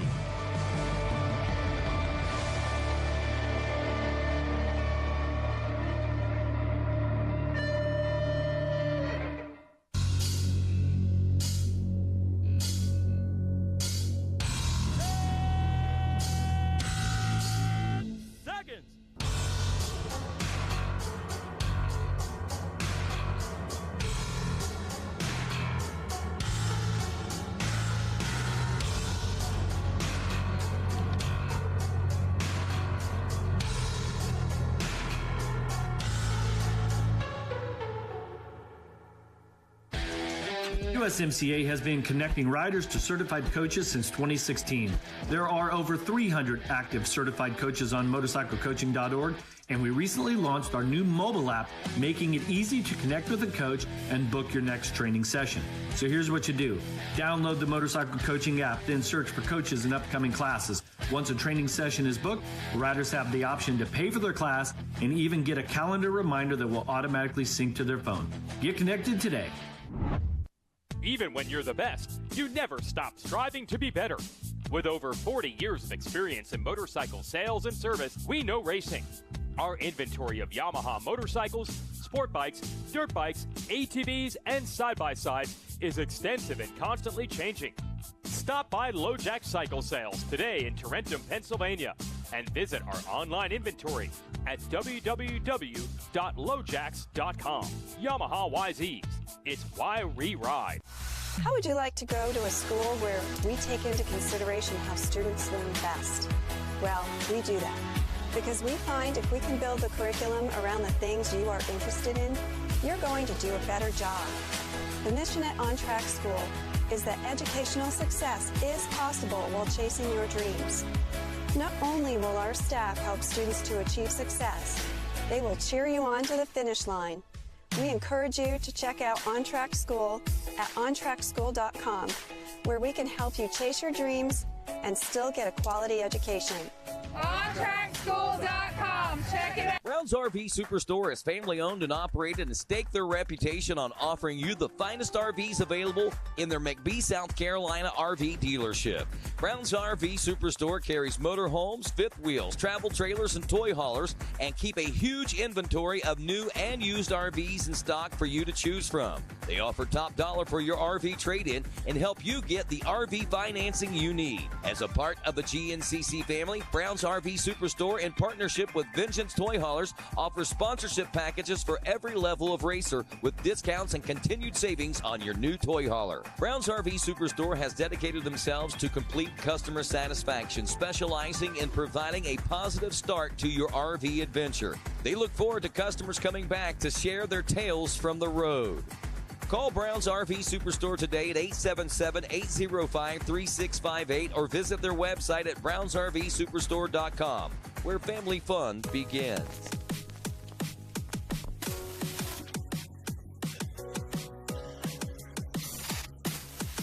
This week in Yamaha history takes us back to April 21st, 2002, to the Loretta Lynn's GNCC. Names like Jason Raines, Mike Kradowski, Michael Lafferty, Rodney Smith, Barry Hawk, Randy Hawkins, Joshua McLeavy, Chuck Woodford, Cole Hawkins, Robbie Jinks, Brian Garahan. Also riders like Steve Hatch, Jimmy Jarrett, Fred Andrews, and Doug Blackwell were just among the few, and the many, I should say, out there on the trail that day with 27 pro riders on the hills of Tennessee. As this one took off, it looked like it was going to be Ryder Lafferty's day, as he was the early leader in this one. Through the first 3 laps of racing, Mike Lafferty, Mike Krajowski, and Jason Raines ran a near nose-to-tail battle, separating themselves by only about 10 seconds at most throughout the race. Many riders tried and many riders vied, but many riders failed on that day, and as the day wore on at about the halfway point, we saw a big switch around. Jason Raines moving up from the number 3 spot and challenging both Mike Krajowski for second and Michael Lafferty for the number 1 spot. By the end of lap number 4, Jason Raines had emerged as the number 1 spot, leading the field by only 2 seconds over second place, Mike Lafferty, and another 15 seconds back was Mike Krajowski. As the race wore on, Jason Raines was able to put the hammer down to separate himself well over a minute by the end of lap number 5 over the second place ride of Michael Lafferty. And by the end of lap number 6, when the checker flag finally flew, Jason Raines had taken the win by 1 minute and 9 seconds over Mike Krajowski and Michael Lafferty in third. And that's this week in Yamaha history. There you go. Ryder Lafferty, they're rounding out the podium in third place. He was in with us in Florida, offered us some great insight, and you know, he's been, I'm sure, a big part of, along with that entire Lafferty family, a big part of Ryder's upbringing, career, guidance, and right now it's paying all off with Ryder Lafferty leading the way here, well deep into this one. This isn't like a hole shot and out front early. Speaking of hole shot, well, not a hole shot, but out front early, Ben Kelly having to work a little bit for this one. Ricky Russell kind of set the pace early. Ben Kelly striking right about here at the 8-mile marker on lap number 1. Now, 4 laps later, nearing the completion of lap number 5, and Ben Kelly has stretched out pretty substantial lead. We're starting to look at the potentiality of 5 in a row here with when they come through, we're going to see a white flag waving. Right. Absolutely. And, you know, I don't think that this is really a big surprise for a lot of people, Johnny. And, you know, whether that be good or whether that not be good, I don't know what the case may be. You know, I think you can see it maybe in the fan support that we see on Sunday. It doesn't, I mean, but obviously when you think about the fact that we've got probably a good 40-50% of our major key players that would be vying for top spots out here that are out as far as the championship run is concerned right now, you know, that kind of explains a lot of that. But at the same time, you know, you still got to be interested in what's going to happen. You got to say, is anybody going to be able to rise up? And then the second question you ask, if they don't, how much domination can Ben Kelly produce over the rest of the field? I mean, how many minutes will he be able to beat them by? You know, how long will this run? How many times in a row can he do it? And all of a sudden, a new era of excitement comes on this Sunday, I believe. Yeah, you know, there's no question that obviously missing some of the top riders from injury. Obviously, we're missing Josh Strang. We're missing Stu Baylor. We were missing Ricky Russell. You know, Johnny Gerard, rider who just came by here, our last year's XC2 champion. You know, unfortunately, the list is pretty deep of riders that are missing. Trevor Bollinger into that number 2 spot, and he's looking like he's now dropped Craig DeLong. Yeah, and to expand on what you were saying there a little bit, Johnny, I'm going to have to say, you know, even if those guys were here, I have to wonder, would it be any different? You know, Rodney, it's a lot of speculation. Craig DeLong's still close there. He has not given up too much distance to Trevor Bollinger. Taking a look over his shoulder, that really shows how rough this track is and how brutal this race is. These guys are as concerned about what's behind them as they are what's in front of them. And Craig DeLong potentially should be concerned because we know there's a grizzly bear trying to track him down to take a bite out of his rear end. And here comes that grizzly bear. Wow. Grizzly Grant, wow. The grizzly bear getting some airtime, charging out of the woods there and trying to front fender a flapping.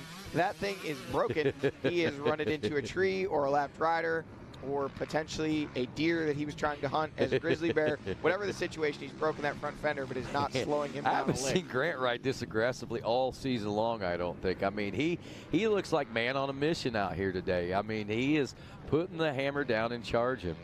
Look at this, folks. Ryder Lafferty has now bridged the gap back to Grizzly Grant, and wow, wow, wow. He is, Jordan Ashburn has... He was actually behind Jordan Ashburn at the last camera shot. So Ashburn there in the 5th place spot in XC1, 6th place physically on the racetrack, but giving up a couple spots here to riders like, well, that's Ricky Russell. That's our 6th place rider in XC1. And pretty close behind him there, it looks like we've got some more of our XC2 riders, which should be Lyndon Snodgrass coming here soon. And also our 3rd place rider, Mike Witkowski. That's a lapped rider there. We see the Kawasaki pit board being written on, which signifies that was Lyndon Snodgrass that just went by to the left there. So that was our 2nd place rider in XC2.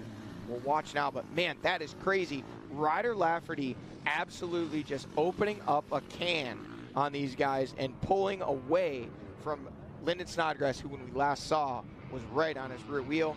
And now, here is the 282 of Mike Witkowski. Your last lap leader has dropped back to 3rd place. Still solidly in a podium position and got a pretty comfortable gap over that 4th place, which last we had seen was Ben Nelko and pretty much every other rider in the XC2 class that are all right together. There's 7 of them.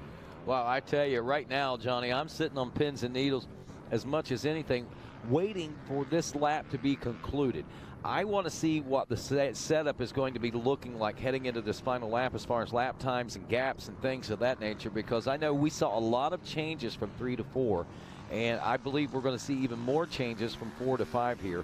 And, you know, honestly, I think this whole race has been like this. I mean, there hasn't been a consistent lap that I have seen out of this race today, or that I can recall out of this race. There's just been, each lap has seemed to have something that has taken place and switched things up out there. Yeah, we've seen so many things shake up. We saw Craig DeLong set back, kind of dropping him back within the grasp of his teammate Trevor Bollinger, and then later that same lap, you know, while sitting solidly in the 2nd place position, Jordan Ashburn, you know, inexplicably loses 2 minutes in a section. We still don't know what happened there. Did he have a crash? Did he have a bike issue? Did he connect with the lapper? We have no idea, but he gave up 2 minutes in like a mile of racetrack, dropping from 2nd clear back to 6th place and dropping to 8th or 9th place in the overall at that point on correct time. Ben Kelly there through now at the 10-mile marker at the FMF power point. Really, the only thing that hasn't changed every lap has been the leader. Ben Kelly has led this one since about the 8-mile marker on lap number 1. Now coming in for a white flag waving, still leading the way, and now a really pretty considerable gap over 2nd place. Just kind of business as usual for Ben Kelly. To come back to what you were talking about, Rodney, you know, yes, definitely we are missing some contenders in XC1. Ricky Russell back this week, so we got one back. We've got some more hopefully coming back here in the near future. But to answer your question, would we be seeing exactly this level of dominance? I think it would be hard-pressed to say that, you know, there might not be some battles that aren't quite materializing right now, whether that be over 1st, 2nd, 3rd, whatever it is. Those guys would surely be in the mix. But Ben Kelly was running away from everyone at round 1 before everyone started crashing. And that's kind of the overlooked part that no one's really talked about. Could it be that Ben's dominance right now and his superiority is what led potentially to some of these guys really pushing, you know, and I'm not saying it led to them getting injured. Josh Strang admitted multiple times his was a freak thing. He wasn't over his head. He wasn't going crazy trying to make up time. He just connected with the lapper, and I think in his own words, he said, if I ran 1,000 GNCC races, I would never have that situation arise again, were the words that he used to describe it in his interview. So, you know, that's kind of just a crazy thing. But yeah, when you have a guy that everybody knows, like, hey, he got his first championship. He's been so talked about ever since having that dominant run in XC2. you know, if he comes to XC1 and does that same thing, we can't let him get on a roll. I think the sense of urgency is what led to, you know, Stu Baylor and a lot of these guys like really picking up the pace and pushing. And when you're there, unfortunate mistakes can happen. We'll look forward to having these guys back healthy. Looks like there is Trevor Bollinger, second place rider through 10-mile marker, has opened it up a little bit more over this guy right here. 342 of Craig DeLong still in third. We'll see what that gap is. 2:19.25.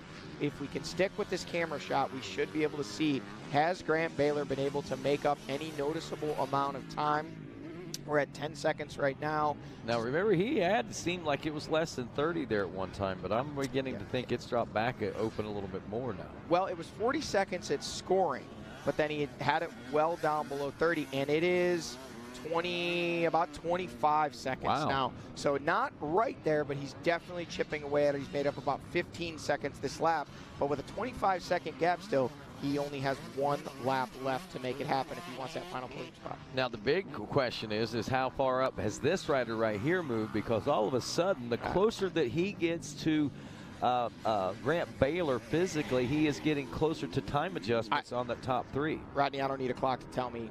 He's in there. Ryder Lafferty's third overall. When they check in, he is going to score third overall on corrected time, and unless he has a miscue between here and the finish. It'll be close. He's not going to be, you know, dominant, 30 seconds ahead of those guys, but he's going to have it by probably 10 to 12 seconds on corrected time. He's going to be in that final podium spot. And look at the gap he's opened up over the 178 Olympic Snodgrass. Here is Ricky Russell back with us this weekend. We did see Jordan Ashburn go through there in fourth, Ricky Russell in fifth. A solid top 5 ride for Ricky Russell. Here is Ashburn in that, fifth place is Jordan Ashburn, sixth is Ricky Russell. So Ashburn has been able to work his way around Ricky Russell, but he still has some ground to make up.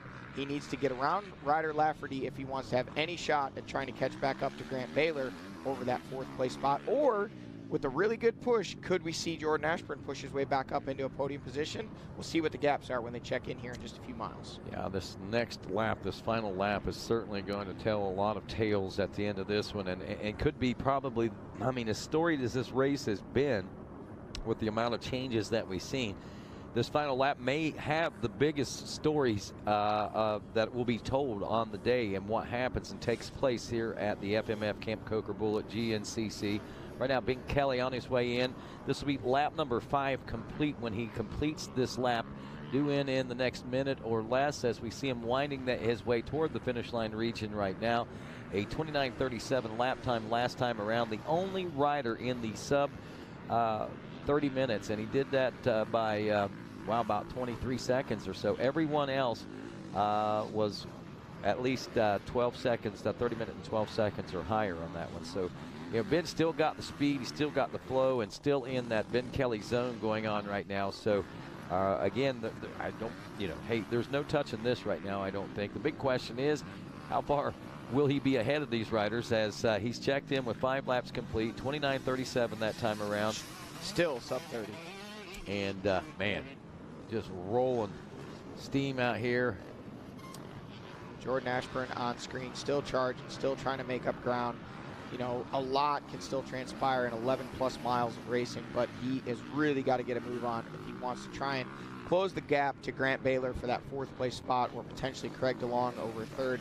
Sitting in 2nd place, we'll have to get the story from Jordan after the race of what went down. He lost 2 minutes on lap number 4, and you know, just no real explanation there of any kind. Just kind of disappeared into the woods in 2nd place and came out on the other end in 6th.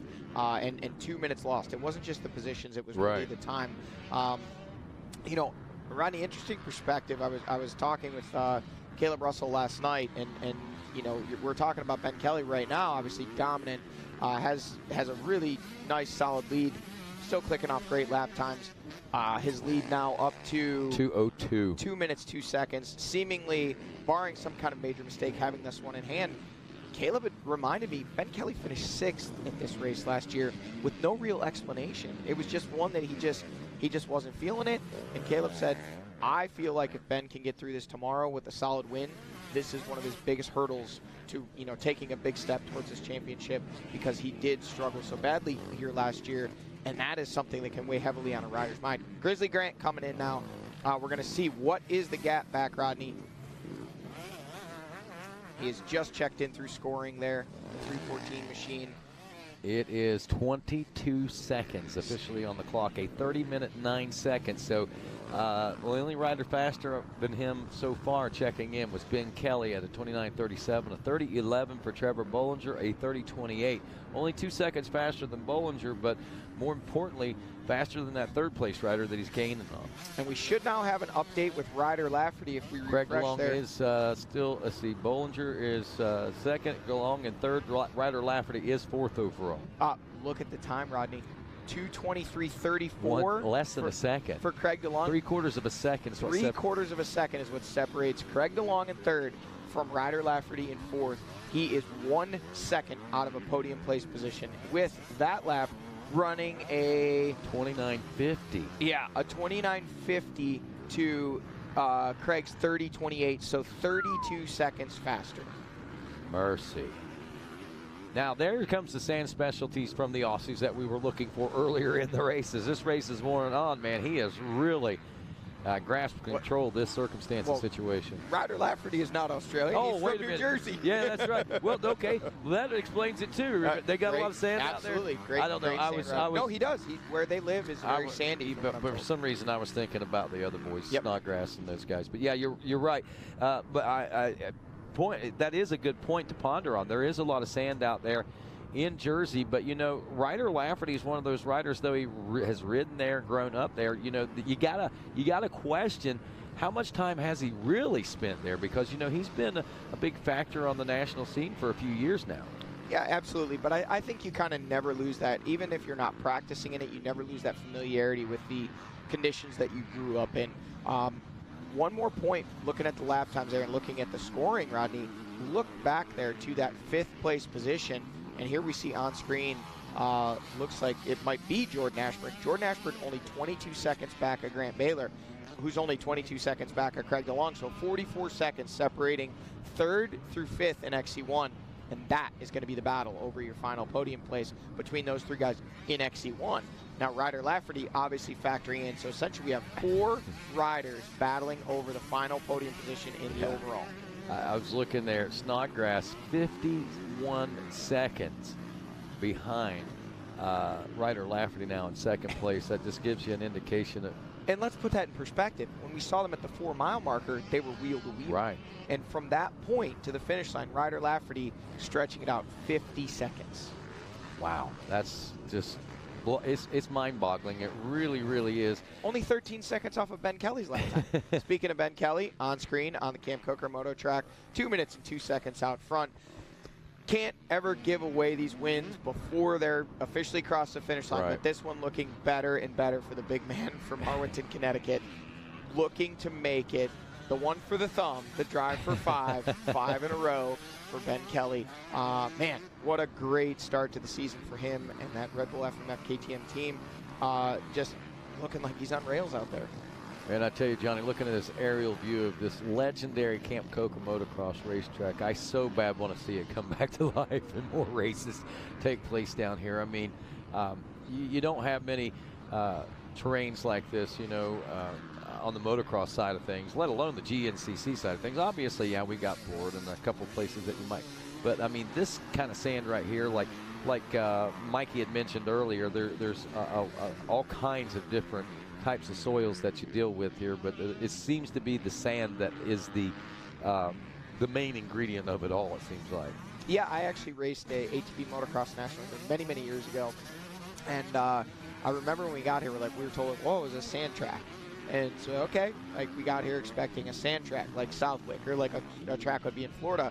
And during practice, all of a sudden there was all these square edge, like clay ledges in the, here's Craig DeLong on screen, 3rd place physically in that XC2 class and physically on the racetrack and on corrected time, still in that 3rd place overall, but less than 1 second separating him from Ryder Lafferty, your XC2 leader. And don't know if Craig's got that message, you know, but I'm sure he knows that Grant Baylor is only 22 seconds behind. So there's going to be that sense of urgency regardless of whether it's over the final podium spot physically or on corrected time. I think Craig's in a must situation here. He must give it everything he has this last lap. Can't leave anything in the tank. If he doesn't want to give up a physical position, and overall positions. No doubt about it. But, yeah, this track, getting back to what you were saying there, Johnny, so it wasn't a sand track. I mean, the sand track, it was just broke down differently than what you expect. You talk about it being a sand track, and then all of a sudden there's square-edge clay underneath the sand. It's just wild. Like, you're expecting big sand rollers. That's not 22 seconds. Grant Baylor on the charge, getting closer to Craig DeLong. Now, the big question is, where is Ryder Lafferty? I don't know, but Craig DeLong is in grizzly country right now. There's a grizzly bear on the loose, and he is hunting Craig DeLong. Can't climb the tree. Run! Run for your life! Play dead, Craig. Play dead if he gets you. Don't play dead. Run. Not right now. Try Just to get keep away. running. And don't climb a tree. They climb trees. You twist the grip on the right side of your dirt bike to try to get away from the grizzly.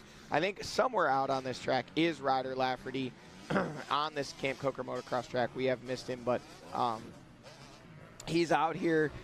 He is circulating, and he is, at least at last check-in at the scoring tent, 1 second out of an overall podium position and charging 50 seconds. He put on Lyndon Snodgrass. Looked like that might have been Ricky Russell that just went by there on camera. Now, wasn't Ryder closer physically? I mean, he was fairly close to Grant last time around. Last time we saw him, I thought. He was pretty close physically to Grant, but Grant is also charging, so it's hard to see that gap there, and we were so focused on that battle between DeLong and Grant. He could have been just out of camera shot. Here is your third-place rider in XC2, so that likely was Ricky Russell that we saw going by there. Third place in XC2, Mike Witkowski on screen, and trying to salvage a podium, looking like he may have just kind of run out of steam, which is Dude, after what happened to him. Oh, I can't believe he's even racing. Hats off to him for even going out there today. With the spill he took 2 weeks ago, I would have thought that would have been like a, you know what, I'll see you guys in a couple months. Right, that's because every inch of my body is bruised. Oh, I figured, yeah, he'd sit this one out and be back for us whenever we came back in, 4 weeks, I think we'll be back or something like that. But potential championship ride today for him. If he can get back to clicking off wins, you know, he's in a good place with the points. You know, a third today could loom huge for him at the end of the season. So we've missed Ben Kelly. He's come by here, which, folks, 2 minutes, 2 seconds. Yeah. That's probably probably extending. So we missed him. Ben, we're sorry if you watched the replay, but you're too far ahead for us to get all these camera shots. So we just tell people the guy that won the first 4 races, currently winning the 5th race, he's out front. We're at the 4-mile marker, and we're waiting for some battles, and those battles are inbound. Trevor Bollinger, second place, not far behind him, 15 seconds back to Craig DeLong when they checked in at scoring. Third place in that XC1 class, but the hunt is on.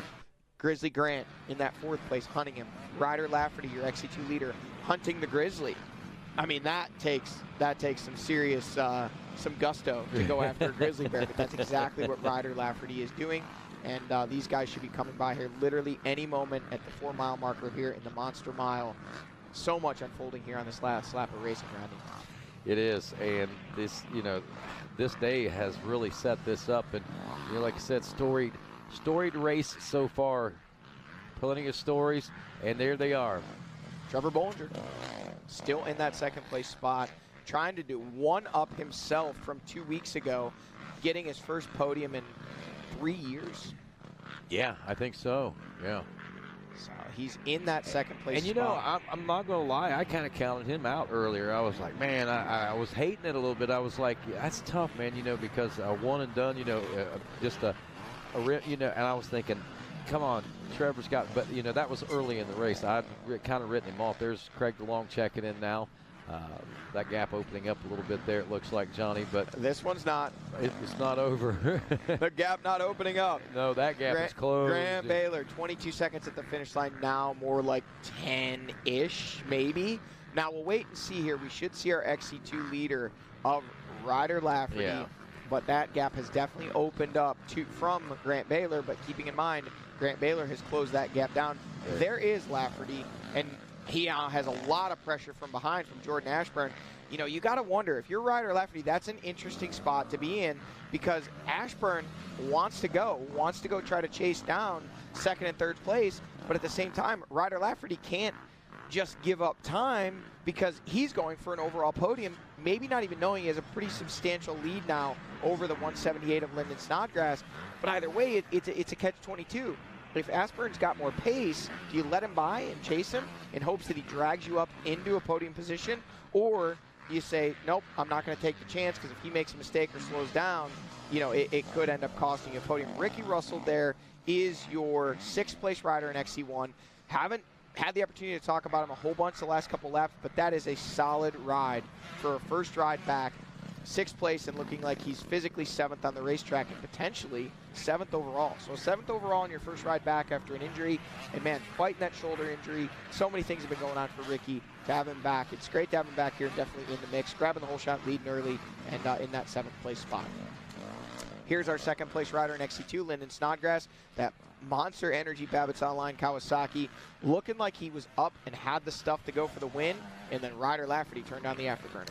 Well, expanding on what you said about Ricky Russell, you know, not only is it a great physical feat, but as well a mental feat to come back from injury like that and to be able to perform like this. And, of course, with that, we've still got a lot more performing to do, Johnny. We are, about 20 minutes out, actually less than 20 minutes out, call it more like 15 minutes away from a checker flag. Ben Kelly looking like he's going to take this one solidly. Bollinger should have 2nd, but the big question is, who is going to get 3rd? Can the Grizzly Bear make it happen? Will Ryder Lafferty step up? Stick around to find out. GNCC Live continues after this.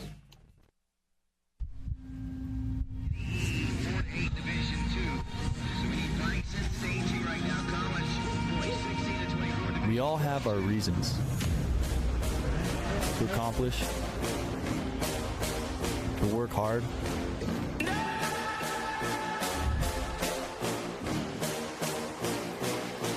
We share a common goal, to be the best. Keep fighting, put in the work, never take the easy way. Your drive and determination fuels our passion.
Born of family values and a homegrown work ethic, Kinetic Gaskets seals your machine so you can focus on the finish line. Kinetic Gaskets are the competitive standard for racers who demand the very best. Kinetic Gaskets are constructed from superior materials designed to perform in the most demanding environment, whether it's championships on the line or a day in the dirt with friends. Professionals and enthusiasts depend on Kinetic. Kinetic Gaskets, sealing championships since 1989.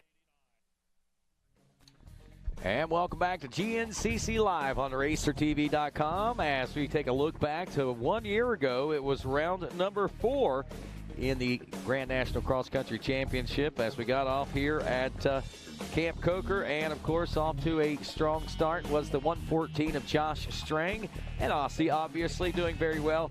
And, of course, as we rolled through this one, jockeying for position and eventually moving into an early lead there. It looked like we have the Ampro Yamaha of Stu. No, that wasn't Stu Baylor at that particular point. That would have been Lane Michael. Yeah, Lane Michael going through there on that one. And, of course, as we look at that, Lap Riders very much in the mix on this one, kind of blocking the trail there. Josh Strang having to go trailblazing. Stu Baylor hot on his heels, looking back to see, hey, where'd everybody else go? Became a 2-rider battle between these two that would extend deep, deep, deep into the race. And Josh Strang grabbing a win in 2020 at this event, looking like maybe he was in position to do it again on the last lap. Taking some different lines, sending it, getting really, really close to the back of Stu Baylor. Yeah, those guys went at it, like you said. Josh actually leading a good part of the latter part of the race, but when it counted most, this is what we saw. These guys going at it, fisticuffs, but Stu Baylor was able to make the pass on that final lap of racing and was able to carry it on home to take the win in that one, and it looks like Josh was able to carry home a second-place position, and Jordan Ashburn, wow, that was the loop house. And Jordan Ashburn so consistently again last year in the number 3 spot as far as the class was concerned. And, of course, Ben Kelly, I believe, listed up, what was it, 4th in class, if I'm not mistaken. May have actually finished 6th overall, if I'm not mistaken. But Stu Baylor, man, this was one of the big rides for him, and this was one that was putting him on the map after those first 2 races and heading into, well, this was his second win, I think, last year. So he was really on a roll, and it really made for an exciting season right down to the wire for us. Hey, Rodney, speaking of on a roll. There's Ben Kelly, right? Yeah. This is a roll of epic proportions right now. Well over a 2-minute lead. On his way 8 miles into an 11.5-mile lap on his way to win number 5 in a 5-race season thus far. Yeah, this guy's rolling, man. Here's some cornball announcing for you. Mama, get the ham ready because Josh has got the Easter rolls. I'm still trying to make the popcorns a poppin' work, and I've been trying that since round 1. I gave up. It's not gonna work. The heat, the fire's on. The kernels. Yeah, no, we're done. All right. So Ben Kelly leading the way. Some of those guys like Griff Cotter, Tim Cotter, man, they are so colorful whenever they announce, and I'm envious of that, to be honest with you. I mentioned earlier Griff Cotter doing the Stasic races, and I was listening to him on the PA system, and he's, all right, we're coming with the 6 and 7-year-olds, and we're going to do 9 laps. What? No. Ricky Towery says 10 laps. That's crazy. Will the batteries even last that long? We don't know. You know, great to see the enthusiasm for these events, and you know, a lot of enthusiasm surrounding the youth of GNCC racing right now. We're seeing record turnouts at nearly every round for youth, and that is such a good sign for the health of the future of the sport. 145 youth ATVs yesterday. There was a time when there wasn't 145 ATVs. Right. Let alone, and now we have 3 divisions, 4 technically if you count the micros. Right. 145 youth. Yeah. Wild. Crazy. Yeah, and I think we were just under 200 on bikes today. We've seen over 300 this year in youth bikes. There's Trevor Bollinger, second place rider. Man, I tell you, what a great day for him. It is, and you know that switch. I talked about the switch at the last race. If he could just flip that switch and keep it on, and it looks like it's on. I mean, here it is. He's backing it up. doing exactly, and he's backing it up. I think one better position. If I'm not mistaken, he finished third last time, so he's got a second this time. So you know what he's thinking. He's got 4 weeks to think about this, Johnny. Yeah, he wants a win. He wants a win. Well, I'll tell you what, we're going to see coming out here. We might see a wheel-to-wheel battle between Craig DeLong, the 342, and Grizzly Grant. There's DeLong. He's still holding on to the third-place spot. Grizzly Grant has not quite bridged the gap just yet, but last we saw it was getting closer and closer. Craig DeLong still clinging to that podium position, not even taking a look over his shoulder. He says, I don't want to know, because why, Rodney? 5 seconds, not even 5 seconds behind is Grizzly Grant Baylor now. Man, in his dust cloud, that's how close he is. And the Grizzly, man, could you imagine having a Grizzly Bear 5 seconds behind you? No. You're doing everything you can to get away, and the Grizzly keeps getting closer. And closer. And, you know, I think that's the way it is in real life. Those things, Grizzly Bears run fast, dude. Oh, Jordan Ashburn has made the pass on Ryder Lafferty. Will that be what Ryder Lafferty needs? Jordan Ashburn obviously having a little bit more pace at the moment. Can he latch on, and will it drag him close enough to Grant and Craig that he's able to wrestle away that final podium spot? Well, right now, about 40 seconds behind is Ryder Lafferty, behind Craig DeLong, if I'm not mistaken. Or actually, I think it's 40 seconds behind Grant Baylor that I just checked in with there. So that puts him 45 seconds behind. So he's still in podium contention in theory right now. In theory, they don't always. We have to keep in mind, we always say 1 minute, but they actually record that. A lot of times it's more like 38 to 40 seconds, just depending on how quick they go through the series of events. So yeah, they have that time recorded. It will be entered into the computer, and when they cross the finish line, what the scoring shows will be the final decision that will tell us exactly what the difference is. Yeah, I'm thinking it seems like generally it's around that 40-second mark that you can generally expect that first 2 rows to be separated by. Ricky Russell just coming by there, the last rider we saw before we switched camera shots. There he is, Ricky Russell, the 212 Coastal Racing Gas. He is sitting in that 6th place in XC1. Starting to see a little bit of head bob there from Rough and Rowdy. Rough and Rowdy has laid it down today, but I think he's given it everything. Yep. And looking like now there is the thought it was the 178. Prepping the pit board for the 178 of Lyndon Snodgrass. 2nd place in XC2. Surely a good ride. But you know, a lap ago when he had Ryder Lafferty right in front of him, he thought he was looking at an XC2 win. Not the intensity that we saw out of him a lap ago either. It's heartbreaking. You work so hard. He was way back. You were talking about this earlier. He was off the radar. Charged his way up, got into a podium position, got into 2nd, and then only to have Ryder Lafferty just wick it up and ride away from him. We'll get the stories afterwards. We don't know. Lyndon Snodgrass might have gone down, but, you know, it could be that he just expended so much energy early coming through the pack and making all those passes and making up time, he might have just run out of steam. Not running out of steam. This rider right here, still up on the peg, 6'9" with 6'3" of legs. Ben Kelly out front, making it look easy. FMF PowerPoint 10-mile marker, just clicking off the mile markers at this point. I can't wait to see the cartoon caricature that comes out of that saying 6'3" legs and 6'9" tall. Hey man, I did the maths. I'm gonna draw a picture of him. I did the maths. I got the tape measure out. I did the maths, and that's what it is. Ben Kelly is about 3 minutes now, just over 3 minutes away from the finish line, and an incredible 5 race wins in a row to kick off the 2022 season. A feat, Johnny, that at least in recent memory, I don't know anyone that has taken, in recent years anyway, the first 5 rounds of racing like this. Don't you say that, Adam. Gordon's going to come over our mic here in just a moment and prove us wrong. I did that last round. I started talking about how many wins in a row guys had clicked off, and Adam said, well, this guy won. I'm not talking about in a row. I'm talking about from the season opening till we get to this point. Yeah, I think it's unprecedented. I don't know. Maybe a Walker Fowler. Yeah, Walker Fowler may have did it the year that you beat him, and that was on the ATV side of things. He won because he had never won 6 in a row, so he won 5. Then I beat him, and then he won the next 7. I believe it was after that. Yeah, that was a lot. I'm sure glad I beat him.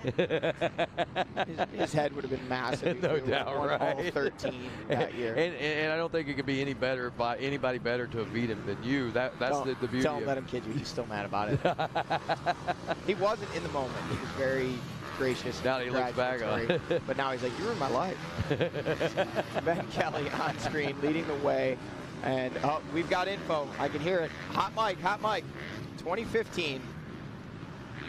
Caleb Russell won the first 5 rounds, and that's where I was proven wrong last race. I said, hey, you know, Caleb Russell had some win streaks, but I knew he'd won 5 straight, but I never thought it was to open the season. So last race I said 4 in a row, this could be unprecedented territory. Adam Gordon comes over the mic and says, yeah, Caleb Russell did 5. Well, how about this? Is there anybody that's done 6 yet, Adam? Look it up. To open a season? Yeah, to open a season. If anybody did it, maybe Yuha. I don't think Yuha even did it. That's why. Okay, so what we're doing is we're setting the stage for history at round 6 when we head north.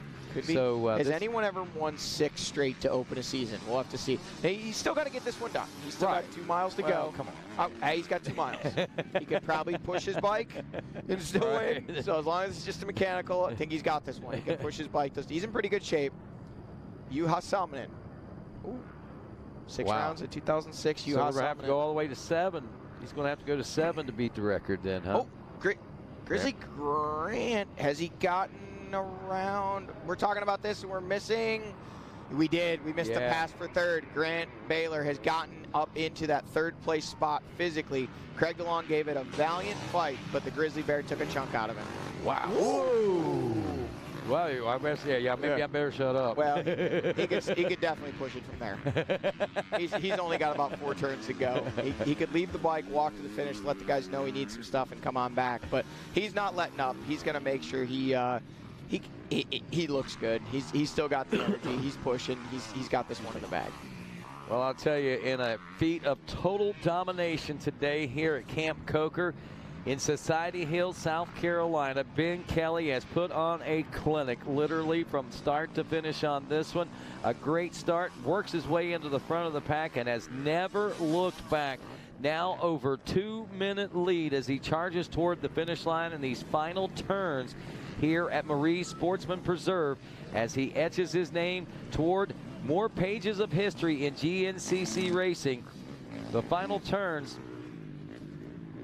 And 1 more to go as the white turns to checkers, and Ben Kelly makes it 5 in a row to kick off the 2022 GNCC season. That was a dominant performance, and that is a rider I can tell you right now that is very happy to see a checkered flag. Here we go, Trevor Bollinger, 2nd place. Wait, but that's not the 4-mile marker. That's coming the other way. But that is Trevor Bollinger just before the 11-mile marker there, and he's charging. Here we see Ben Kelly starting to get the breathe right strip off. You see him shaking his head, probably saying something along the lines of, yeah, that was rough. I'm ready for another 2 hours, Mikey. He doesn't look spent at all. I mean, he is in peak physical and obviously peak mental condition right now. And, you know, you've got to be both. To be able to ride at this level and to perform at this kind of level under these conditions and under the stresses and pressures that I'm sure comes with being the man that is expected to be the man, so to speak, man. And he takes it in stride so well this year. You know, such a far cry different than the look in his eyes as he crosses the finish line here today as it was just 1 year ago. Rodney hit the nail on the head there. We talked about it so many times. Ben had the weight of the GNCC world and the weight of the KTM world on his shoulders last year. The de facto leader of the team with Caleb Russell departing the scene, retiring. All the pressure of, you know, you're the guy, you and Josh Toth both, but kind of I think things for GNCC were really geared more towards them thinking Ben was going to be their guy that stepped up and won championships. And last year, it was a lot. The weight was a lot for him to carry, and this year, he's just carrying it like a Clydesdale. Most definitely, and you know, a good team there, I think, as Trevor Bollinger works his way in, and what a comeback for this rider. Johnny, another amazing feat. You know, we talk about, you know, the 5 wins in a row, and the turnaround, and well, from you know, just the accomplishments that Ben Kelly's been able to achieve, but to see what this rider right here has been able to achieve, you know, we said it a week or 2 ago, you know, you got to get down to understand what it's like to really mean what it means to be on the highs, and right now, Trevor Bollinger knows how good it feels to be in the spot he's in. Absolutely, you know, you have to have something taken away sometimes before you appreciate it, and I think Trevor alluded to that after his 3rd place, his podium position just 2 weeks ago, and I think we're going to see once again an emotional Trevor Bollinger, but likely, you know, now at this point he's realized this is me, this is where I belong, and What a comeback for this guy. Grant Baylor, this is the ride that he has really been needing, no doubt about it, as he finds his way around the final turn and taking the checker flag for third here in this XC1 Pro class. And a ride like this today, you know, we talked about a switch flipping there a few weeks ago in Trevor Bollinger. You know, I know after talking with Grant Baylor after the first round and after the incidents, he had a lot of concerns about a lot of things and says, you know, I'm just not comfortable with a few things, but I think he may be finding that comfort zone that he was searching for in the early part of the year. And if that is the case, like Trevor Bollinger's switch has flipped and stayed flipped, if his will stay flipped, we may have a whole new show as we approach the midway swing of the 2022 season. Absolutely. We've been missing a Baylor from the podium, but today we got it back. It might not be Stu, but the Grizzly Bear is back on the box. Oh, he's making motions. You can see him hand over fist. Here is Ryder Lafferty coming in for Rodney. We're going to need to check the stats, but I'm pretty sure this will be his first ever XC2 win. And where will he slate in in the overall? I think Grizzly got him, but let's see. He comes across wheelies. There's the win in XC2 for Ryder Lafferty. Ryder Lafferty will place 4th overall behind Grant Baylor. The overall adjusted time, 2 hours, 54 minutes, and 12 seconds for Ryder Lafferty, and 2 hours, 53 minutes, 51 seconds for Grant Baylor. Close. So about 20 seconds, yes. Within 20 seconds or so of each other. So, but what an amazing push by Grant Baylor. I mean, we've talked about it. You know, we haven't seen it in recent races, but this is the Grizzly Grant that we're so used to seeing, coming from clawing his way from behind in the latter part of the race and finding the speeds that you never even knew that he had at the end of the race, and he just comes through so much stronger. And of course, this right here, put him on the box. This is a really good place for the Gas team there. And you know, I know they had a lot of wild, crazy things going on in the offseason, but they've got that all sorted out. And right now, Mikey Wayne standing by down there with Ben Kelly, who is on track to try to set some new records of his own here in the 2022 season. Thanks, guys. Yeah, down here with Ben Kelly. Timmy getting something dialed here. He said, hang on, I want to throw something in there. All right, there you go. Now we're live. Okay, hey, Ben Kelly, man, a perfect 5 for 5 to start the year. I said, guys, what are we going to talk about? He's like, you know what? I actually had a very interesting race, man. Let's hear the story. Yeah, this track last year, man, it beat me down. I dropped the anchor heavy, and I just had a rough race. So coming into it, I don't know, I did all the right things, and I felt good, and I was ready for the start. Got a good jump off the line. I think got into third around the third corner, and I was working to get around Ashburn. It was kind of dusty and sketchy there, the track. I was able to squeak by him. It was a little sketchy around the outside, just missing some trees, but I got into second behind Ricky and followed him for the first lap. The track was super square edge and rough. Like, you'd be able to come out of a corner super fast, and then it'd be like huge potholes, but with a little bit of dust, so it was hard. I just kind of cruised behind him, and he had a big swap in front of me, and I was like, man, whoo, lucky he's all right there. And I think he kind of backed it down a little there and cruised, and kind of left the door open for me, so I got into the lead and kind of before the finish, and just slowly pulled away. But man, I had a crash out there on the second lap, got caught in some vines. Just man, track was rough. Like, you go so fast, but it was slippery, and I had 2 crashes throughout the day, and then part of the track near the finish was awesome. I loved it. It was super fast, and some of them berms you could just hit wide open, and going onto the moto track was awesome. I'm pumped they put that back in, and jumping through those rollers was sick. But man, last lap I was trying to go around a lapper. I got out of control off to the side where they didn't knock them down, and I was just feet off, launching over the singles, like shaking my head like, what am I doing? But I don't know, it was just fun to go faster there, so I was just having fun, and just trying to stay focused. Tough race, you know. I don't know, just riding, trying to do my thing, and another win. It's awesome. Well, big congratulations to you. Adam was telling me in my headset here, he broke up a little bit, but it sounded like if you get another win, 6 wins in a row to start the year, may tie the record for most wins to start a season, man. Have you thought about that? Yeah, that's pretty cool. Caleb said he's won 5 in a row, a handful of times, but never was able to get 6. So now I got 1 more to do that, and I'm gonna try my best. You know, focusing on the next race, and a win there will give me 6 in a row. So that's the plan. Just yeah, I'm pumped to be so solid down here at these southern rounds, and now to be heading north is awesome. Change of terrain, and yeah, I'm just really looking forward to it. There you go. The Quest to Tayuha coming up next round. There's your winner, Ben Kelly. Well, you know, if he does it, Johnny, not only will he tie U-Haul, but he will break Caleb Russell's record. So there you go, man. I mean, yeah, that's 2 big feats. Most consecutive wins. Yeah, that's well, Caleb's most consecutive wins. To start the season. Anyway. No, nope, Caleb has never won 6 consecutive. Yeah, he always talks about that. He was able to win 5, has never been able to do 6. And the issue with 6 for Caleb was not just consecutive. He was never able to win 6 races at the same location. 6 was like the number he could never achieve. He got more than 6 championships, but he couldn't get 6 wins at the same facility, and he couldn't get 6 in a row. He got to 5 so many times, couldn't get that 6th. That's wild. Interesting stats for sure as we head back down to do Victory Lane with Mikey Waynes.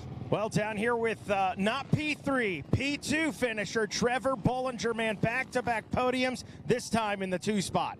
Yeah, it felt good. I knew it was going to be gnarly today, and man, those boys, they tried to win it on the first 2 laps, I swear. But I just knew it was going to be a long day and a rough track, and I just, you know, I wasn't too worried with where I was at. I just kept plugging along, like you said, chipping, and yeah, man, it feels good to be up here again. You know, I felt like I was kind of supposed to be there at Big Buck, but, you know, I'm not really good at this. I think it's my first podium ever here, so, yeah, it feels good. I feel like I earned it today. Well, big congratulations to you, man. I know the emotion you had after the last race getting on the box. You come out here today, you're a spot better in the 2 spot. What's going through your head now after this one? Yeah, it just feels good to be back where I was when I was fighting Caleb and Thad for race wins, you know. Man, I'm back. You know what I mean? I feel good. I feel like I know how to race again, and I think that was the biggest thing. You know, I just missed racing for so long. I would get frustrated in situations, and now I'm calm, collected, and man, it feels good. The Intimidator is back. Rodney Tomlin and Johnny G. There he is, Trevor Bollinger. It's good to see Johnny. We've been looking and hoping that he would make his return, and he has. I really believe it. And to hear him say that the way that he said it with such confidence is another good vote of confidence for me for him. The pride of Morgantown. Morganton. Morganton, yeah. Wow. I tell you, it's funny, though, how he made the statement. We're going to throw down to Grant Baylor, but the one statement that stands clear in me is he said, these boys wanted to win it on the first lap. That shows you how fast things can change in the world of GNCC racing. Let's head down to Victory Lane with Mikey Waynes one more time. Down here with the Grizzly. You're back. He said, it's been a while. You're back, man. P3 today. Tell us about it. Oh, man, it was a long day, that's for sure.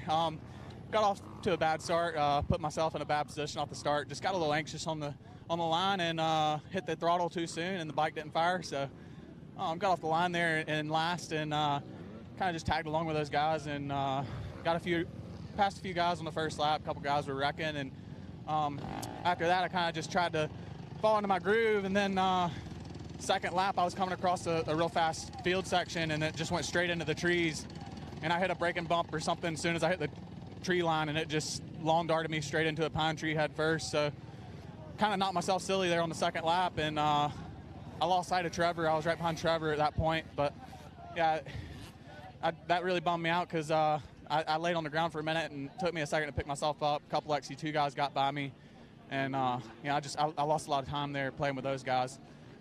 So yeah, I mean, all in all, it was a good day. After that, I just played catch up, and yeah, that last lap, I knew I was catching Craig, but I didn't know it was for the podium. I thought we were going to be going for 4th there on the last lap, but we made it happen, and everybody went wild when we came into the finish. So I figure we must have been on the podium.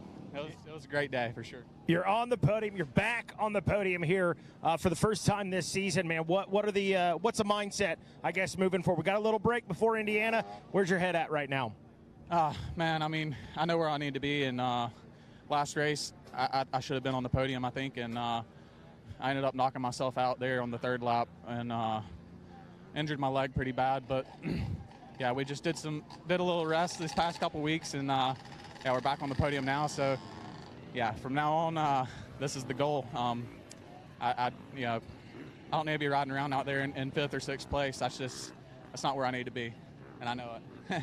I love it. Not where he needs to be. He knows it. He's ready. He's focused. There he is, a Grizzly, Grant Baylor. Johnny, I got to tell you, man, today is a great day if you're a race fan. To see what we've seen, to hear what we've heard here today from these just these last 2 riders, not only Ben Kelly and what kind of, he was able to do and the cool things that he had to say, but to see the reemergence of the Intimidator, to see Grizzly Grant hungry and fighting and clawing. And, what is as impressive to me as anything is that he didn't even think he was fighting for a podium spot, and he still fought tooth and nail, clawed his way all the way to the finish line like that. That's amazing. I'll tell you what, Rodney, another thing that comes from, we talk about the XC1 guys that aren't here, but the guys that are gaining confidence. They're gaining speed.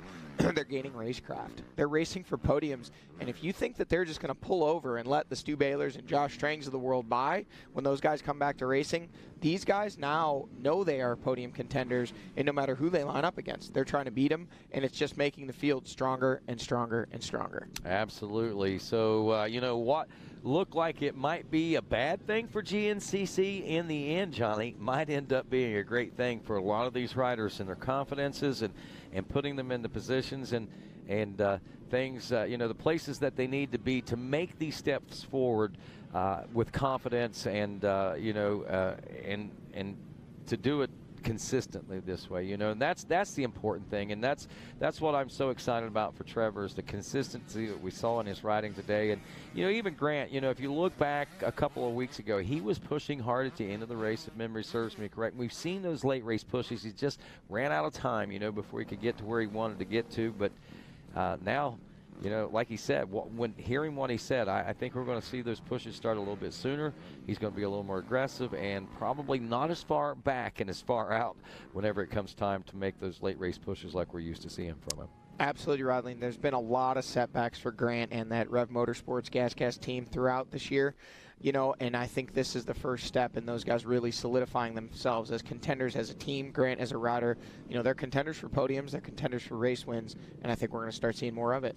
Absolutely. Well, we've got a few-week break here coming up, Johnny, and it's going to be a while before we get to see this back in action, but as we take a look at these results, let them soak in, because when we get back to action, there may be a few more names to add in there, like you were mentioning there.